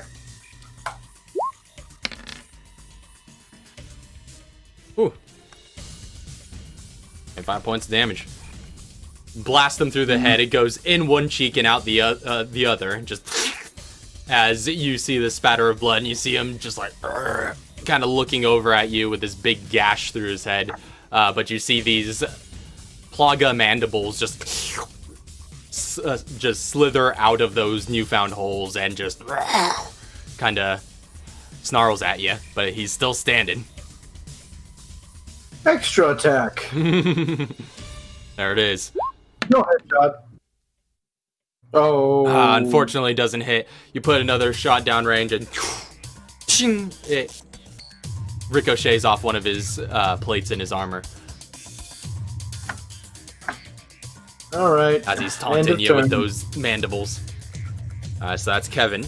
Next up is going to be the bottom of the round. The big man is going to... He's going to keep charging Katara after you freaking ruined his day. He did take a hail of gunfire earlier, but that's a little bit off to the side right now, and he's just going to charge you and begin throwing those punches.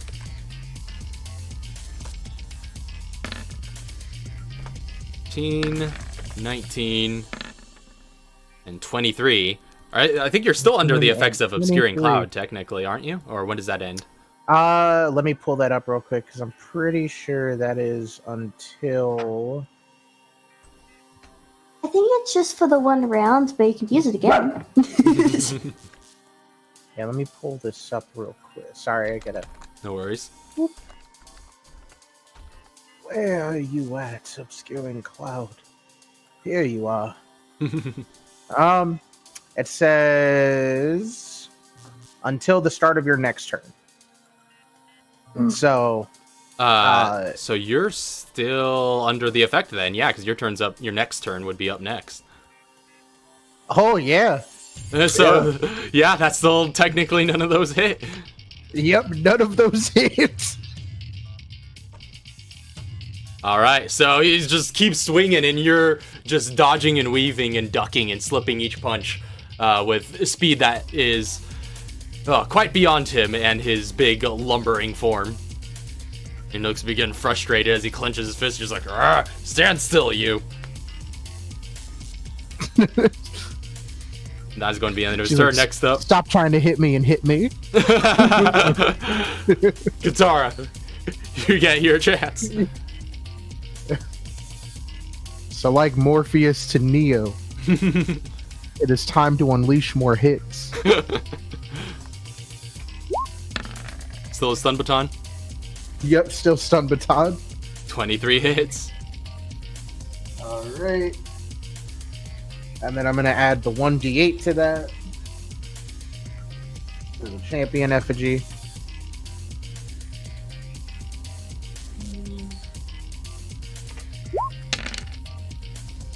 $17 points altogether. Alright. And then another hit. Hopefully. Yep, another hit. And this is just regular. Whoa, that's weird. But we could add that up. That's 15 points of damage. Yeah. Forgot to take out a plus. And then I'm going to bonus action flame spray. All right, giving him the full business again. Yep. Still hits.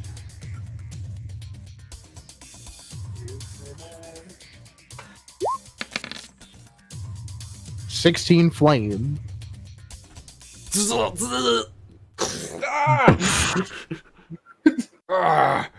And he's just brings up his arms to block, and as the flames subside, he just has this death glare at you. You see his uniform is all charred, he's all bloodied and burnt, and battered and bruised, but he is insistent on fighting you. He stays put, and he's just like, for the manifold. Chose the wrong side, buddy. Alright. And that's the end of her turn. That's going to bring us back down to the last remaining gunman, who has a hole through his head, but is still kicking. Somehow. Yeah. He is actually going to throw his AK to the ground, pull out his own stun rod, and just come at you, Kevin, as just...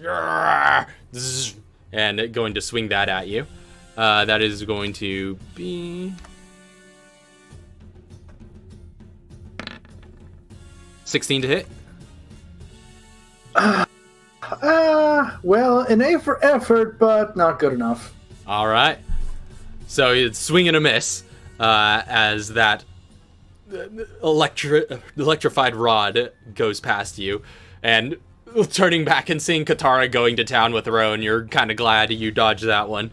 That is going to be the end of his turn. Next up is going to be Chauncey. Who's still kind of focused on the big guy. Actually, he is going to see you in trouble, Kevin, kind of scoot over and try and throw one more attack your way. Still with that headshot. Which 17 hits and does worthy amount of damage. Which actually, either way, is going to kill him. So he lights him up, and as a hail of bullets fly past you, you see this individual in front of you just spatter after a bunch of hits and fall to the ground. Then he's going to turn on the big man once again, still pivoting from his place, and take a shot. He's just gonna do this with normal. Oh, which does hit. These 31s. Ooh. Deal 23 points of damage. As he lights him up, and you see the bullets just impacting against his big meaty flesh as he just seems to be basically tanking this and ignoring the pain. It continues on a steady advance towards you. But that is going to be the end of Chauncey's turn. Kevin, you're up next. Well, with that gunman down, I'm gonna focus my attention towards big guy. All right. I'm gonna aim for him again. Or, not again, but, you know. Let's try headshot. I don't know his AC, but let's try. So far, no one's missed him. It hits. All right.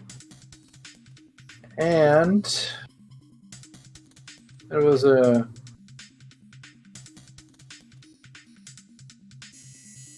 How's it? If you just press up in your in the empty text box, you should be able to just go back till you saw the last time you did that.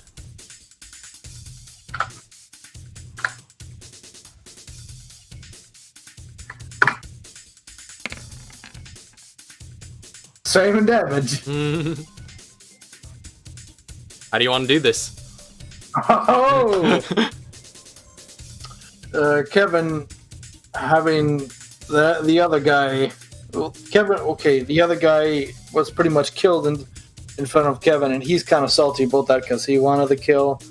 So he turns to the bigger guy, and he aims through his scope as he sees Chauncey and Katara fighting this guy, and he's like, well, sorry to do this, guys, but I'm gonna steal your kill.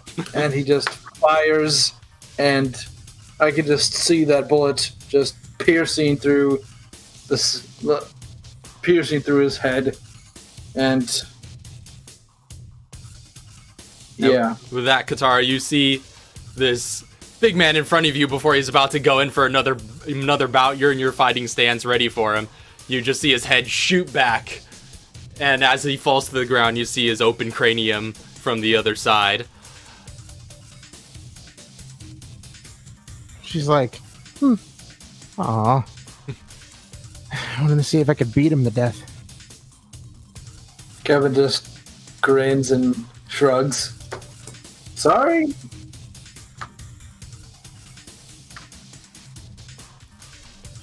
And with that, the threat seems to have subsided. She's like, I think that's it. I don't hear anything else.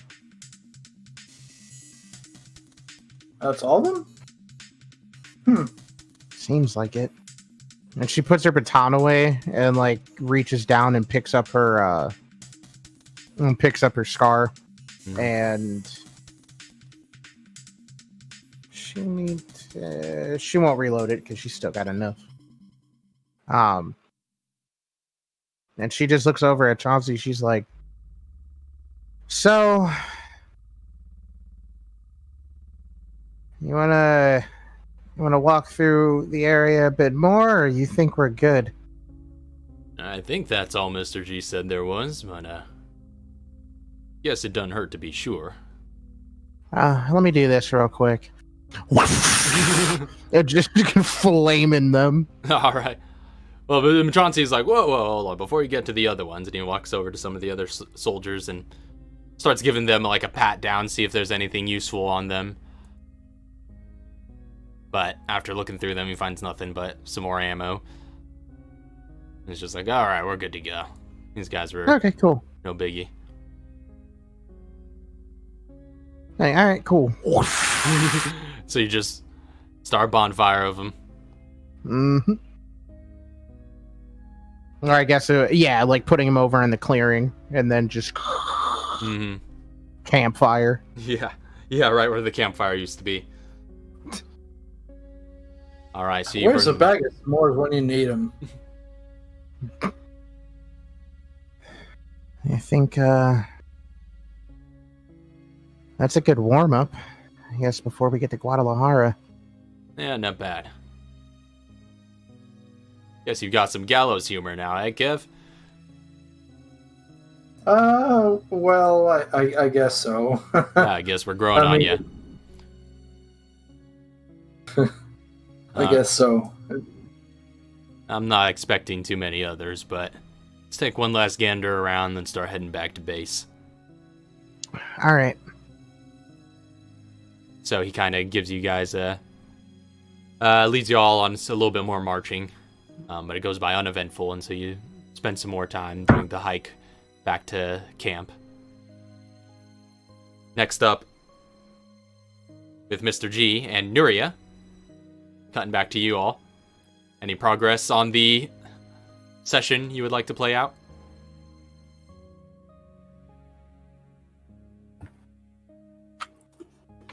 It's Mr. G.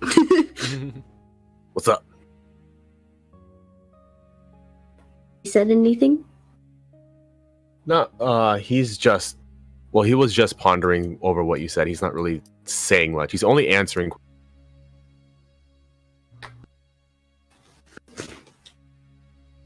Okay. Mr. G? Alright, it just seems you zoned out for a bit. I guess... It's interesting, I suppose. At least observing how you've been talking about others compared to Enya. Yeah.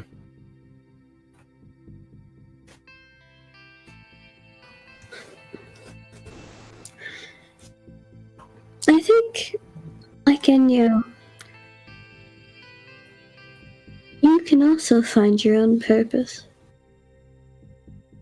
Yeah, maybe. We'll see. Guess I'm trying to work on that right now. I'm trying to find... Well, if this book will do anything, it'll help me get an idea of what somebody's looking for when they're want me to be less of an asshole.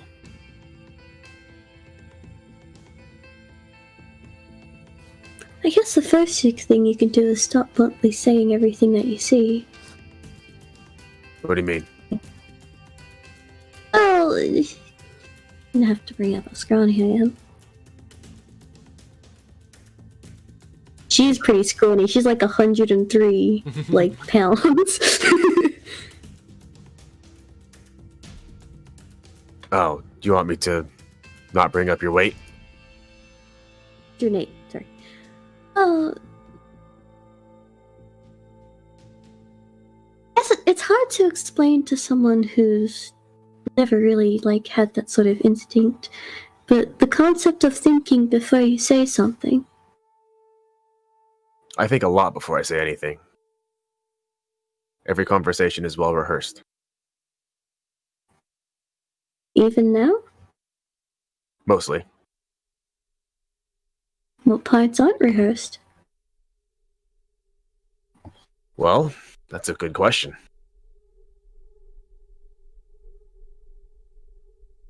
No way to really tell, is there? It's something I do automatically. I'm not sure which ones are rehearsed or not either. I think I might know. What'd you say? I think I might know. Hmm. I think it's the ones where you actually have to stop and think for a bit. Maybe. Yeah. It's really useful to schedule in the occasional dramatic pause, though. Helps keep a conversation lively.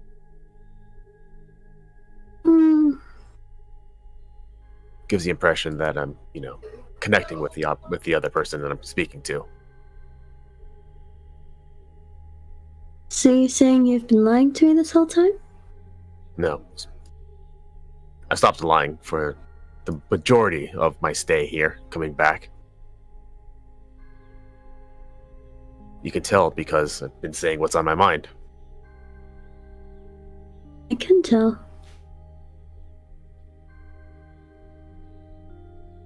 She's just gonna crack her knuckles.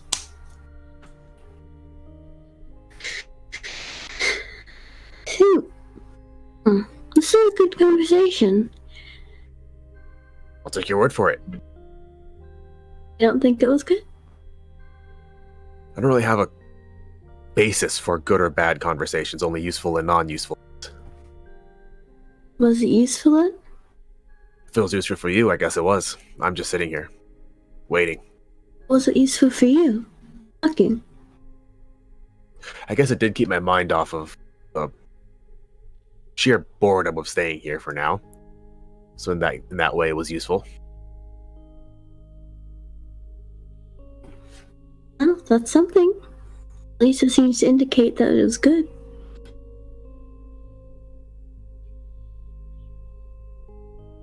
Yeah.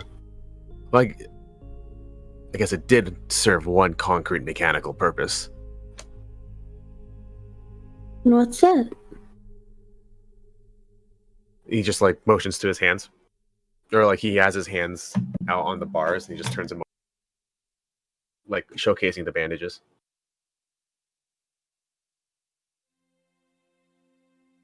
Well, I don't know if that relates to the conversation. Or sir, I just didn't want you to tear the skin away from your bones. Oh, no, not that. He pulls out one of the needles. Yeah, that. That was pretty exciting. That should keep me going for another day. I still don't like that you have that, but as long as you don't start hurting yourself with it.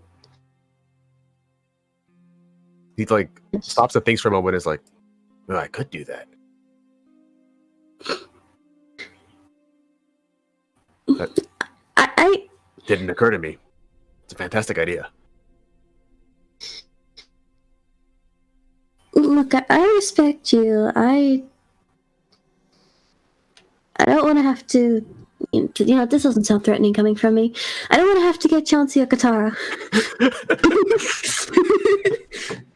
Why would you get them? Well, to stop you. From? I guess yourself. I don't think they care too much. I think they care enough to stop you from killing yourself. Well, just like pulling out these needles. Like, do you think I could kill myself with these little things? I don't know if I want to give my opinion on that. No, if anything, this is just fun. And he takes one of the needles and just puts it through his arm. Oh, darn. Oh. I Sorry. hate needles. Didn't say the words, so it's okay. Just sticking out through the skin. Superficial. And that's fun? Actually, Nuria cringes a little bit seeing that. He just says, like, sits there looking at it, like, basically pulling at it, and you can see the skin rise and fall. Darn, Sorry, I'll stop. He's messing with it a bunch, and he's just like, yeah, basically, it's I wouldn't call it fun, but it's a bit of stimulus in here.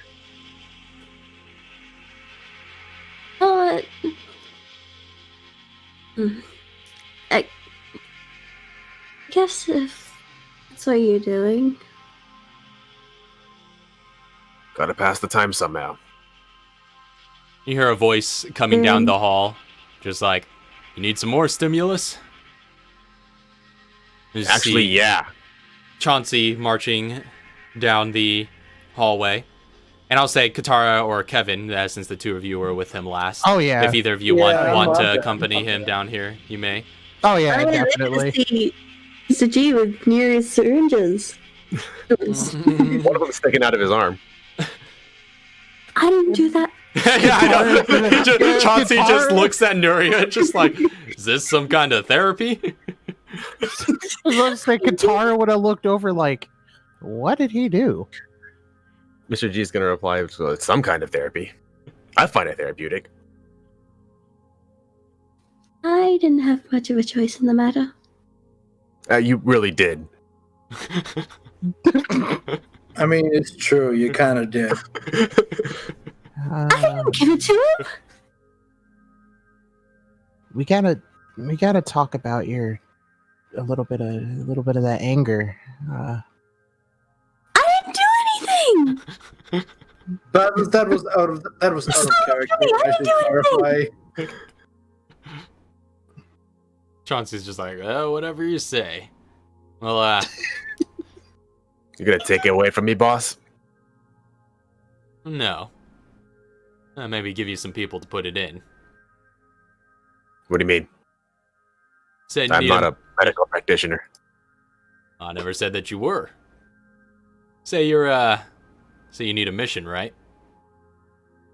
I thought you put me on one. I mean a real mission. Need a target. I do like a target. On the, two of you continue this little therapy session. Outside. Go at a scouting group you told me about. Yeah. They're still out and about. Need you to go out, take them down. Nuria will accompany you to keep you straight. You sure you want her coming? Are you sure about this, Chelsea? I mean, I'm not really the most I'm not a studious babysitter. person. Chauncey puts his hand on your shoulder and is just like, it'll be alright. And he leans over and just whispers to you, just like, you won't be alone. Do I hear And that? she nods. Make a perception check. I also want to insight check him, saying I did hear them saying he was off.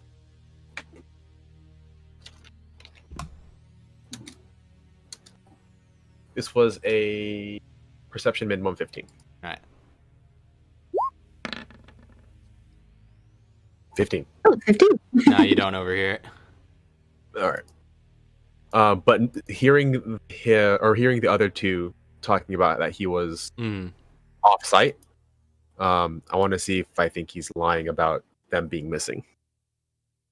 or rather them still, being or at large. them still being out. Yeah. Some still being out. All right, go Okay. ahead and make an insight check. Minimum 15. 15.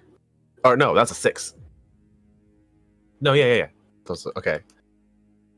15. Yeah. Also, 15. while like Chauncey gives us this mission, she's gonna quickly excuse herself and go start like packing up, like All getting her proper equipment. Yeah, What yeah, she was you go meant ahead. to do coming in.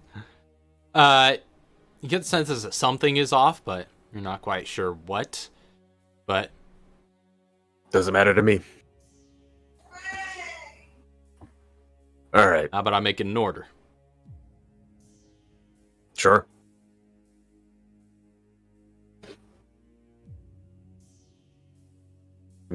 I will need my equipment back though.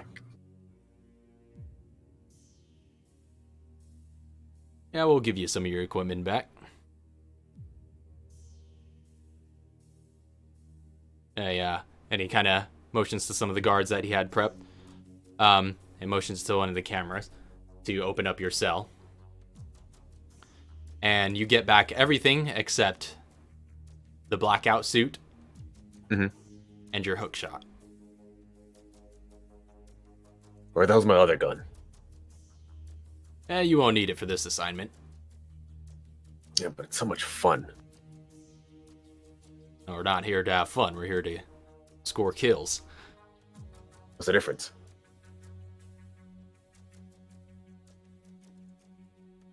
All right, you go find those scouts then.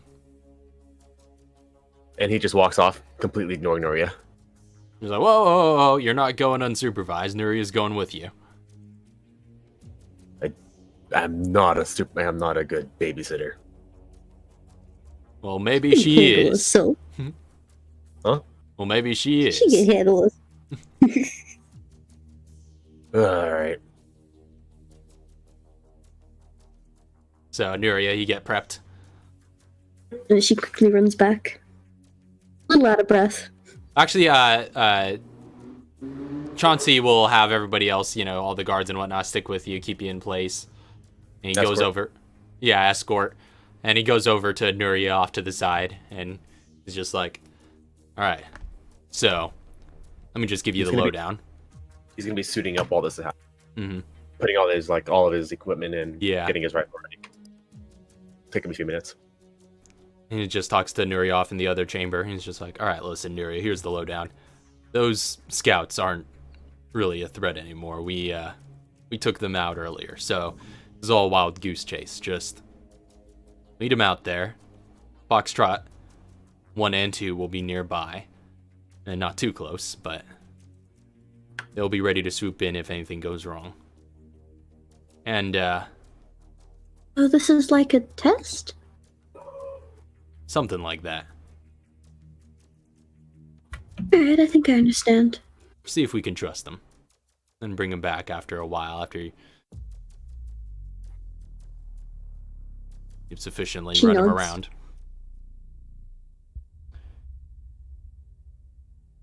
Will do.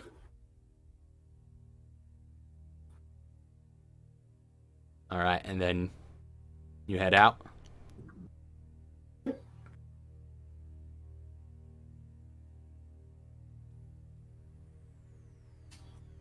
So So, Mr. G's all ready now. yeah, Mr. G, you're all geared up. Nuria, you're all geared up. And Katara and She doesn't Kevin. really look any different. Yeah. Yes? Katara and Kevin, the two of you, Chauncey probably would have explained this plan on your way back to each of you. So I guess if either of you want to be involved to any extent, you may. But otherwise, it's just sending out a couple Foxtrot units. Katara, most definitely. Okay, so will you kind of stay nearby, stealthed with the soldiers, Mhm. ready to swoop in at a moment's notice? I'm gonna have Kevin go along too.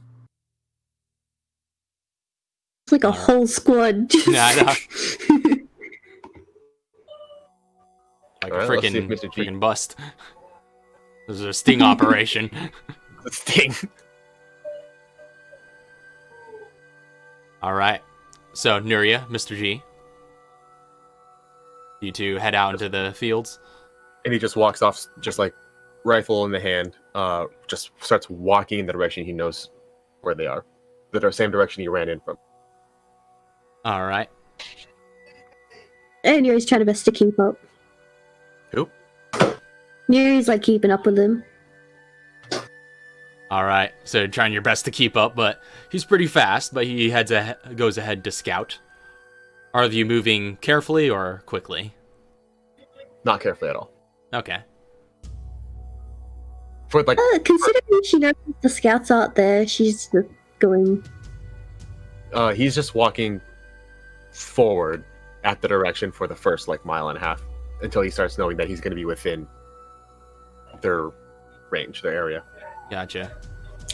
As she's walking, she's gonna reload a hypergun because I realized I didn't reload it. You might need to get a couple new needles. Or you All right, so you all move out, and of course, Mr. G, you lead her out in the direction you know that the scouts would have been generally sweeping across. You head out the first mile pretty quickly. It's just katana through the forest. Foxtrot 1 and 2 are following behind at a slower pace as they're moving stealthily. I'll say Katara and Kevin, the two of you can make stealth checks. 27. Should we be going at least a little bit quietly?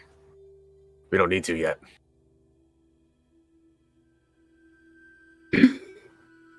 This is gonna suck.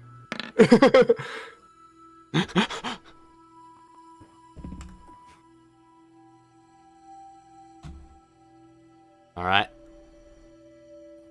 Do you need anything for my passive perception? Yeah, what's your passive? 15. 15? Okay. Mine's 21. Neria's like, shh. No, yeah. Mr. G, you are aware that you're not alone. Nobody in immediate, vicinity or sight, but you know well enough. You've seen the signs that you are being tailed. You suspect by a pretty sizable unit, but you don't know any particulars. You certainly don't know about Katara.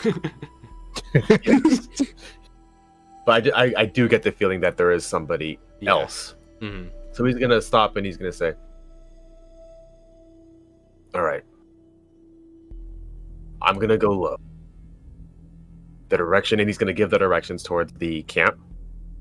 And I hate to do this to you. That's a lie. I need you to walk in. I'm gonna go low. I will be just out of sight. If you see anything, make a noise. And he's going to veer off to the side, having given her the directions to walk straight into camp.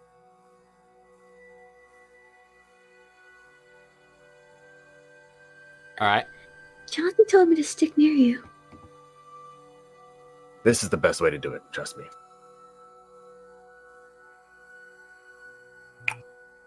Can we see Mr. G kind of veering off to another area? They make a perception check. Find out. All right. Let's see.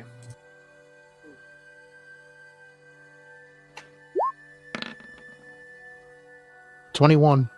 19? 21, 19.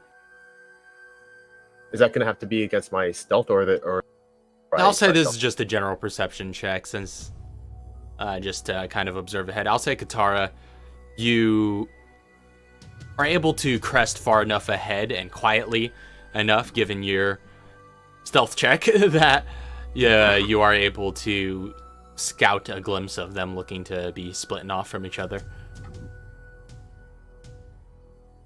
She's just like, And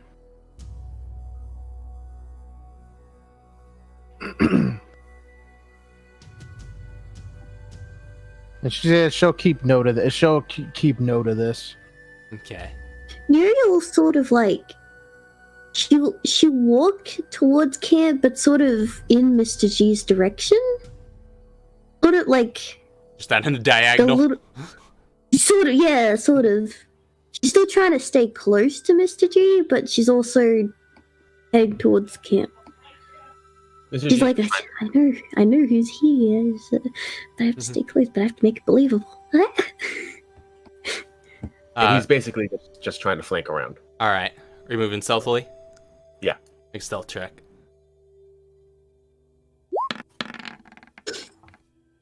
31. All right. Yeah. Jeez. You lose track of him after a certain point.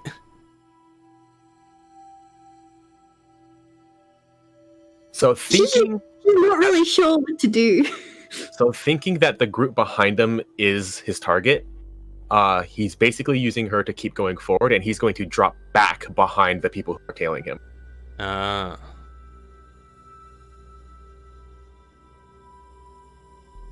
Basically using her to keep moving, and he is going to hope that the group who's following him is, he thinks that's the scouting unit. He's going to go off to the side, flank around back, and come up behind them.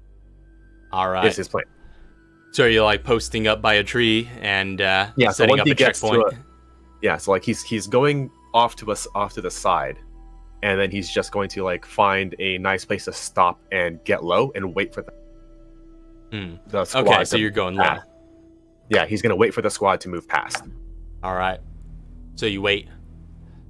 It's just another couple of minutes before you start to see movement coming through the brush. He starts dialing in his scope. Go ahead and make a perception check.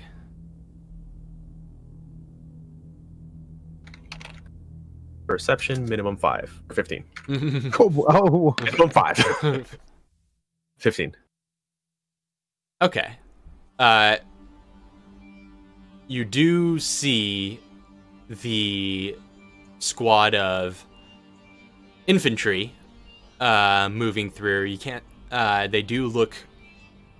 Well, you do see a much larger, essentially, unit than the scouting party that you are familiar with. And you see the BSAA individuals moving past, as well as Kevin.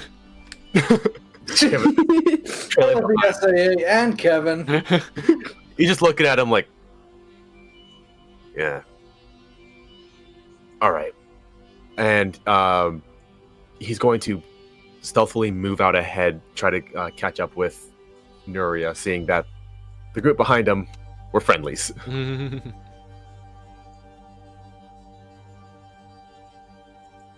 All right, so you head back on Just ahead. kind of looking around, still like slowly walking to camp. Just like, what do I do?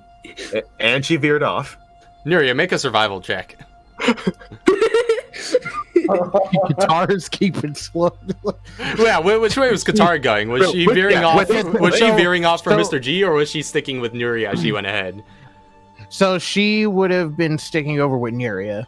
Okay, so you. So like she would have so essentially she would have seen Mr. G like veering off and then just vanish. And it should have been like, yep, that makes sense. And then she's like, I'm not gonna be able to see that.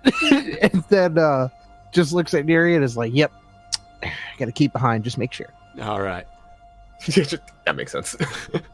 So Nuria, you head through the bushes, and there are a lot of like bugs and all sorts of little critters just flying about that you have to kind of just like shoot your way past. It's definitely not your natural environment, but surprisingly, you stay fairly on track from the directions that Mr. G had given you. You don't quite know any sort of the bushcraft or navigation theory in terms of getting there, but even with your little bit of a diagonal gait, you do at one point catch the scent of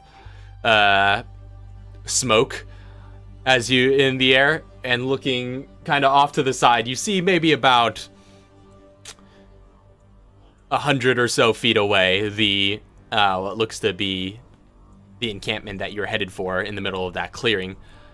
And in that clearing, you do see what would have been the remains of a fire, but now is just basically a smoldering pile of corpses.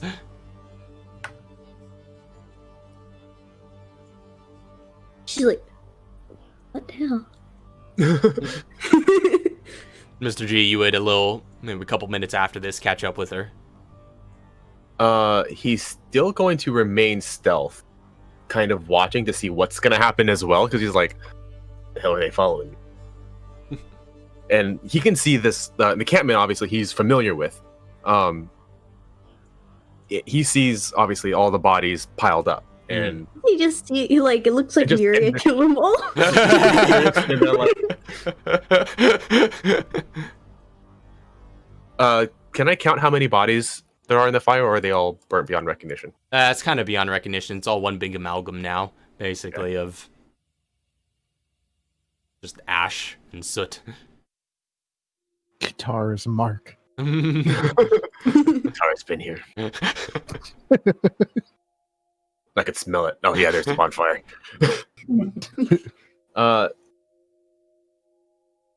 What is it to try to climb into a tree? I'll say, how do you do it? I would have used a hook shot. Yeah, my point exactly. So, describe to me how Mr. G's tree climbing method. I mean, I guess without even... No, yeah, he's not really going to try to find trees. He's just going to find a nice, like, vantage point, maybe on a... somewhere by a rock or something, looking at... find a hill or something like that, and just post. Okay. I'll say make a survival check of your own to see if you can find some good terrain. All right, my minimum for that is 0.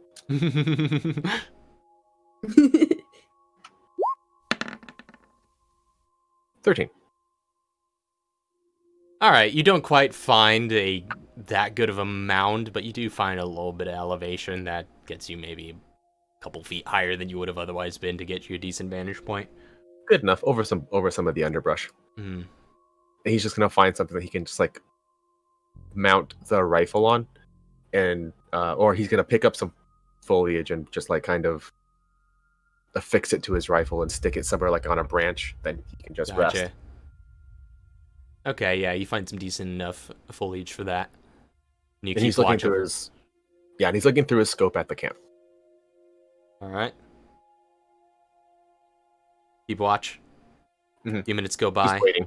It's just Nuria standing there by herself, I suppose. Is Nuria doing anything? I'm gonna try and look around for Mr. G, or anyone, really. All right, make a perception check. Just like, guys, it didn't work. He's gone now.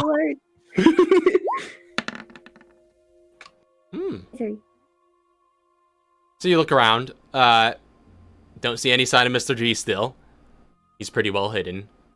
But you do notice the rustling of thickets in the distance. Seems the squad is starting to catch up.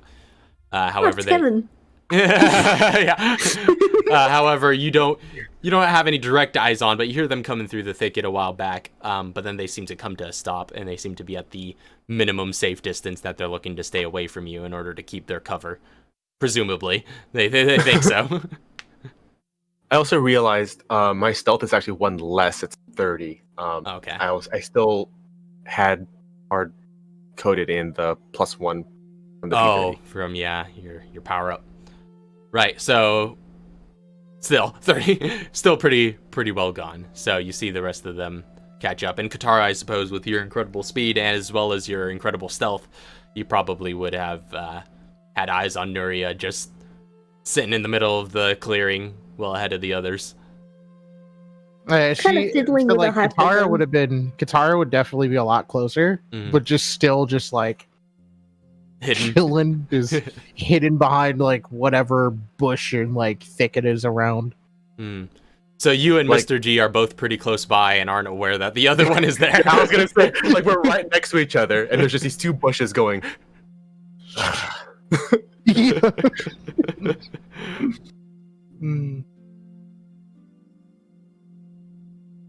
And he's just gonna wait for something to happen. Waiting. Same with Katara. She's just waiting. Nuria standing in the middle of the clearing. The rest of the squad waiting in the tree line, all kind of looking at each other. And then Kevin. Like after a while to pass time, he's literally just like dialing in, like just to do something. He's dialing in his scope, like, and just like aiming at the soldiers, just like basically just going like pop, pop, pop, pop, and then starting from the left again. Pop. And Nadine just in that group, just looking at everybody else like, so I got defibrillators ready. I have them. Does anybody need healing? Because I'm bored. Tentacle just. Neri kind of like, oh no. Neri like kneels down and is just like investigating the suit pile. It's a pile of crispy dudes. As well as some like tentacled Plaga remains. Yeah. What did Yuria say? She's like, Tara. It is raining right now. Hopefully you guys can't hear that. No, I can't hear anything. Neri's just looking around like, I feel like I failed this. Was this a test for me or? Mr. G is now just gonna like be closely examining Kevin, seeing what he's doing when there's no eyes on him. All right, what's Kevin doing? Well, honestly, Kevin's just waiting. He doesn't know what else to do. He's just waiting for something to happen. How does he pass the time? You see him fiddling with one of his crossbow bolts. Just no, drop that. He's just looking it over and just, you know how you do the thing. Like sometimes twirling do it. the thing with. He's slapping it against his hand. Oh yeah.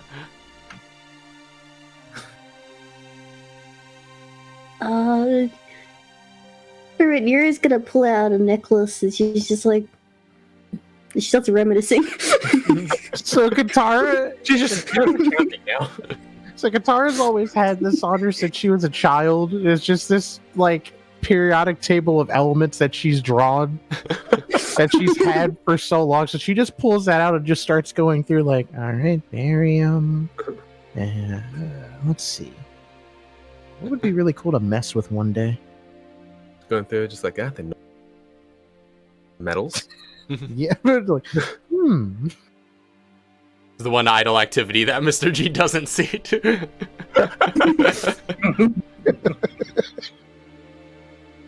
But yeah, he starts again, just like going down the line of everybody, going just like aiming at their heads and just go. He does the full routine of just, and then move on to the next one, and then over and over and over and over again. Eventually, his finger starts hovering over triggers, or hovering over the trigger while he's just going over.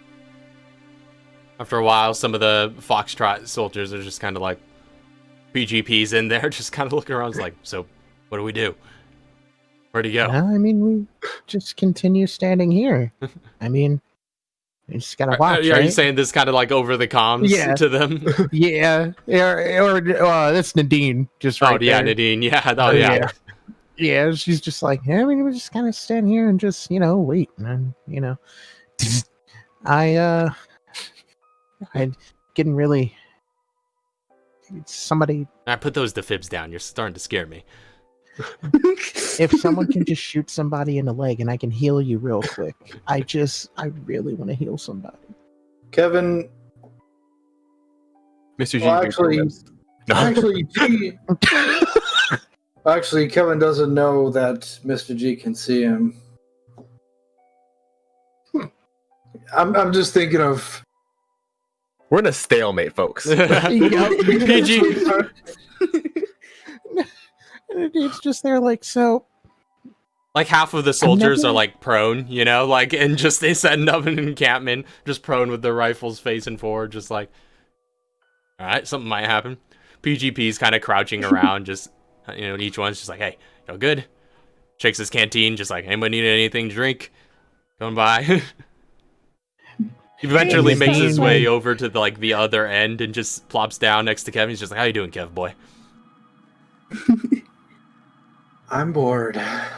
Hey Kevin. Hey, what? You ever wonder why we're here? What do you mean? I mean, it's just like kind of one life's great mysteries, I guess. All right, good talk. And he heads back over to his end. So Nadine puts the defibs away after a while, gets so bored that her tentacle starts getting in the way of people's getting in the way of people's visors. She's just so bored, she's just blocking for a moment, and it's like almost they'll see it just come in just a little bit. And then cover, and then swiftly back away. Literally just like poking people, right? Just like, yep. It's been like a half an hour right now, right? Yuri's just like sitting on the ground, and she's like kind of like throwing her cryo bomb in the air, just like tossing it around. So weird. What was that necklace that she was playing with? Oh, that's her mother's necklace. Is it what's it? It's just a personal item. Well, yeah, but like, what is the I guess, what does it take the form? Is it a pendant with like a picture on it, or a specific design? Or like a Do you jewel? know? I have a document for this. Hold on. This is like 2 years old. Deep lore. Actually, I'm questioning something real quick. When they sent Mr. G back out with this stuff, does he also have the Bluetooth on him still? I did say the only thing omitted was the hook shot and the suit, the blackout suit. You would have had the Guitar is getting on the Bluetooth. At this point, she's just gonna. Hey. Mr. G does not respond, thinking he's just not for him. She's just, hey, how's it going, guys?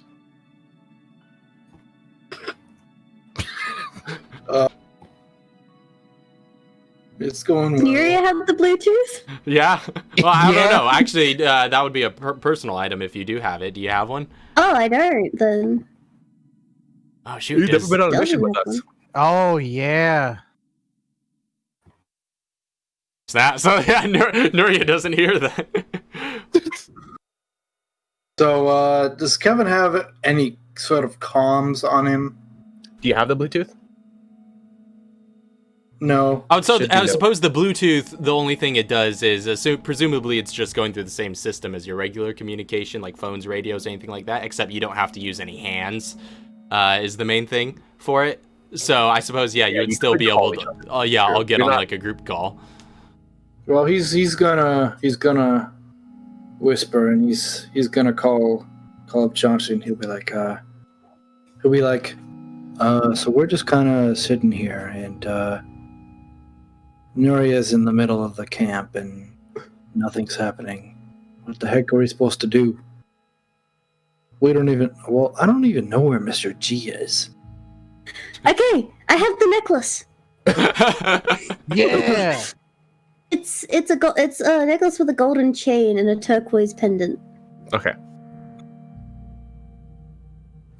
Chauncey enters the chat and is just like, and yeah, I'll say Katara, what you said earlier, and Nuria, you would also get a ring, I suppose, because it would all go between the party. And it's just like, wait, so you lost Mr. G?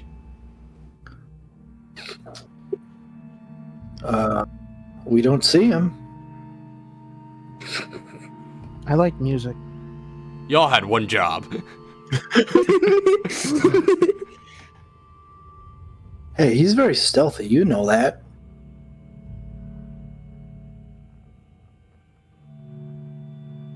I mean, do you know if he's still on the premises? Or is he gone? I don't know. He could, like, for all I know, maybe he's Maybe he's hiding somewhere and just waiting for something to happen. But that's what we're doing. Katara doesn't say anything about him breaking off. she's just sitting there just like, this is too good. All right. Here's the way I see it. The jig is up. Why don't you all go in there and break stealth, gather up Nuria, and You could pretend to attack Nuria. that's probably a bad idea. Okay, how about this? Nuria, you call out for Mr. G and say it's time to head back home. He doesn't have a Bluetooth. Well, I'm saying just call out verbally. If he's still in the area, he'll hear you. If he's still trying to do his mission, he'll hear you. Right? He's supposed to be keeping track of you and looking for this scouting party. Just call out that it's time to head back home. He doesn't have a Bluetooth. Well, no, you're on the call. Yeah, you're on the call though. Bluetooth just okay. means you can take calls without using your hands. It keeps your hands free for combat. Oh. But yeah, you all are all the party is in a group call except for Mr. G. So he's just saying like, Nuria, you just call out, tell him it's time to head home. If he's in earshot, he'll hear you and he'll show himself. But if not, then that's lost property, I guess. Mr. G? G's like looking through a scope and just like pokes out his head and goes, "That's bait."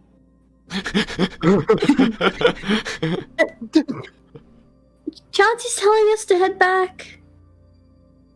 Oh, okay, well, guess it's time to go back then. He's going to move from his position and just start circling around everybody. Of course.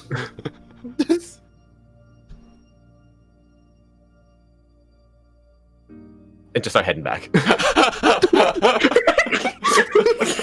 So, Nuria, Katara, Kevin, and all the Foxtrot soldiers that are there, y'all wait another few minutes. Nuria, how long are you willing to wait for a response to see if Mr. G answers your call? Wait about, 5 minutes. Alright, 5 And minutes just pass. Mr. G? Call out a few more times. Could Katara have done a perception check just to see if Mr. G was around? Sure, make a at perception all? check. See if you can, on the off chance. Nope. Nope. No, so y'all wait around 5 minutes. Like 2 bushes passing in the night. 5 minutes go by, starts turning into 10 minutes. You're all just gonna start heading back? Yeah. Kevin's so done with this. As far as you know, just gets up and starts walking. Once the area pops up just within distance, Katara's just gonna jump out and be like, "Bah!" She's gonna give her a heart attack! What are you doing? She's like, "Hey." Why did you do that? Because I was bored. I've been waiting here for so long and I don't know what to do. Listen, I was going through my periodic table multiple times over. That gets boring after a while. Then I hear we're heading back. No one's still moving. And then finally you started moving. You think he's gone? Listen, I saw him break away from you earlier. Never saw him again. Well, he said he was gonna go, scout out for... Well, at least he didn't try to shoot any of the BSAA members. Soldiers. Yeah, that's true. I'm sure he's around. He might Was be that- gone. I just heard heavily considering it, though. It's like, listen, if he didn't pop back out. He's probably gone. We let someone free into the wild, and that wild took him away. Well, I thought my therapy sessions might have been working. Well, at least you didn't You try never know. kill me. That's Yeah. all he's really been talking about. oh, Not literally. mm-hmm.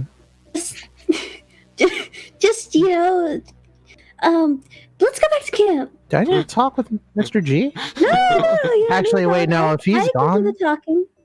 Actually, no. If he's gone, I can't. Oh well, I'll talk to him next time I see him. I can do the talking. Mm-hmm. Let's go. I'm hungry. You all start walking. Mr. G, you get back to camp maybe He's 10 gonna wait at minutes, the. 10 minutes earlier than the rest of the... Well, no, he's not getting to camp. He's just gonna wait at the tree line. Okay, so you wait at the tree line on the outskirts of the clearing in which the manor is built. That's gonna be awkward. Like Mr. G, just like, wait, I saw all those. Where were you? Some time goes by. It's at this point getting into the mid-afternoon. And the sun is pretty high in the sky on its way down. Mhm. But you wait. Another 10 minutes go by. He's gonna wait the tree line for till he starts seeing people leaving, and then he's gonna reveal himself coming out behind them. Leaving as in, get it. Exit. I know what he's doing. You do? I don't. So as in breaking through the tree line and going towards the camp. You're seeing when Yeah, you're once watching he them starts seeing come by. everybody having heading back, so he's waiting in the tree lines somewhere still in a bush. Once he starts seeing everybody leave, he's just gonna count, make sure, and go, oh, there's Katara. She was here. Weird. Ping. Someone's here. So you're watching them all come by, and then you go in behind them. Yeah, just start walking out behind him. All right. So everyone's everyone's casually just like dropping, like their helmets off and whatnot, and just walking, dragging their feet along towards the back towards the barracks. And Mr. G, you just fall in rank with the rest of them. Katara, you'd probably notice them first with your tremors or with your echolocation. You hear him coming up behind you. But then Nuria, with your passive perception, probably shortly thereafter, once he breaks stealth.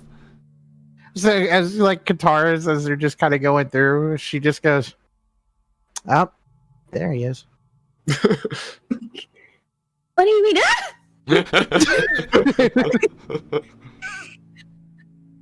He's just walking behind everybody, full at this point gillied up. He's just walking around with his rifle, Where did you go? I went to the camp. Oh, before when you split off from me. I flanked. You lost me after that point. Like I should say, I lost you after that point. You had a good eye. I didn't even see you. I didn't even see you. Actually, where were you? And he's just gonna give his vantage point of the camp. And she's just gonna give her little area that she was at. No, you're 30 feet apart. Wait, really? I'm pretty sure. Well, you know what? She's just like, you know what? It's good. It's good. You said a high five. Do you leave him hanging? Furia will do a gentle high five. She just, Katara thinks about it for a moment, and then she's just like, you know what? Whatever.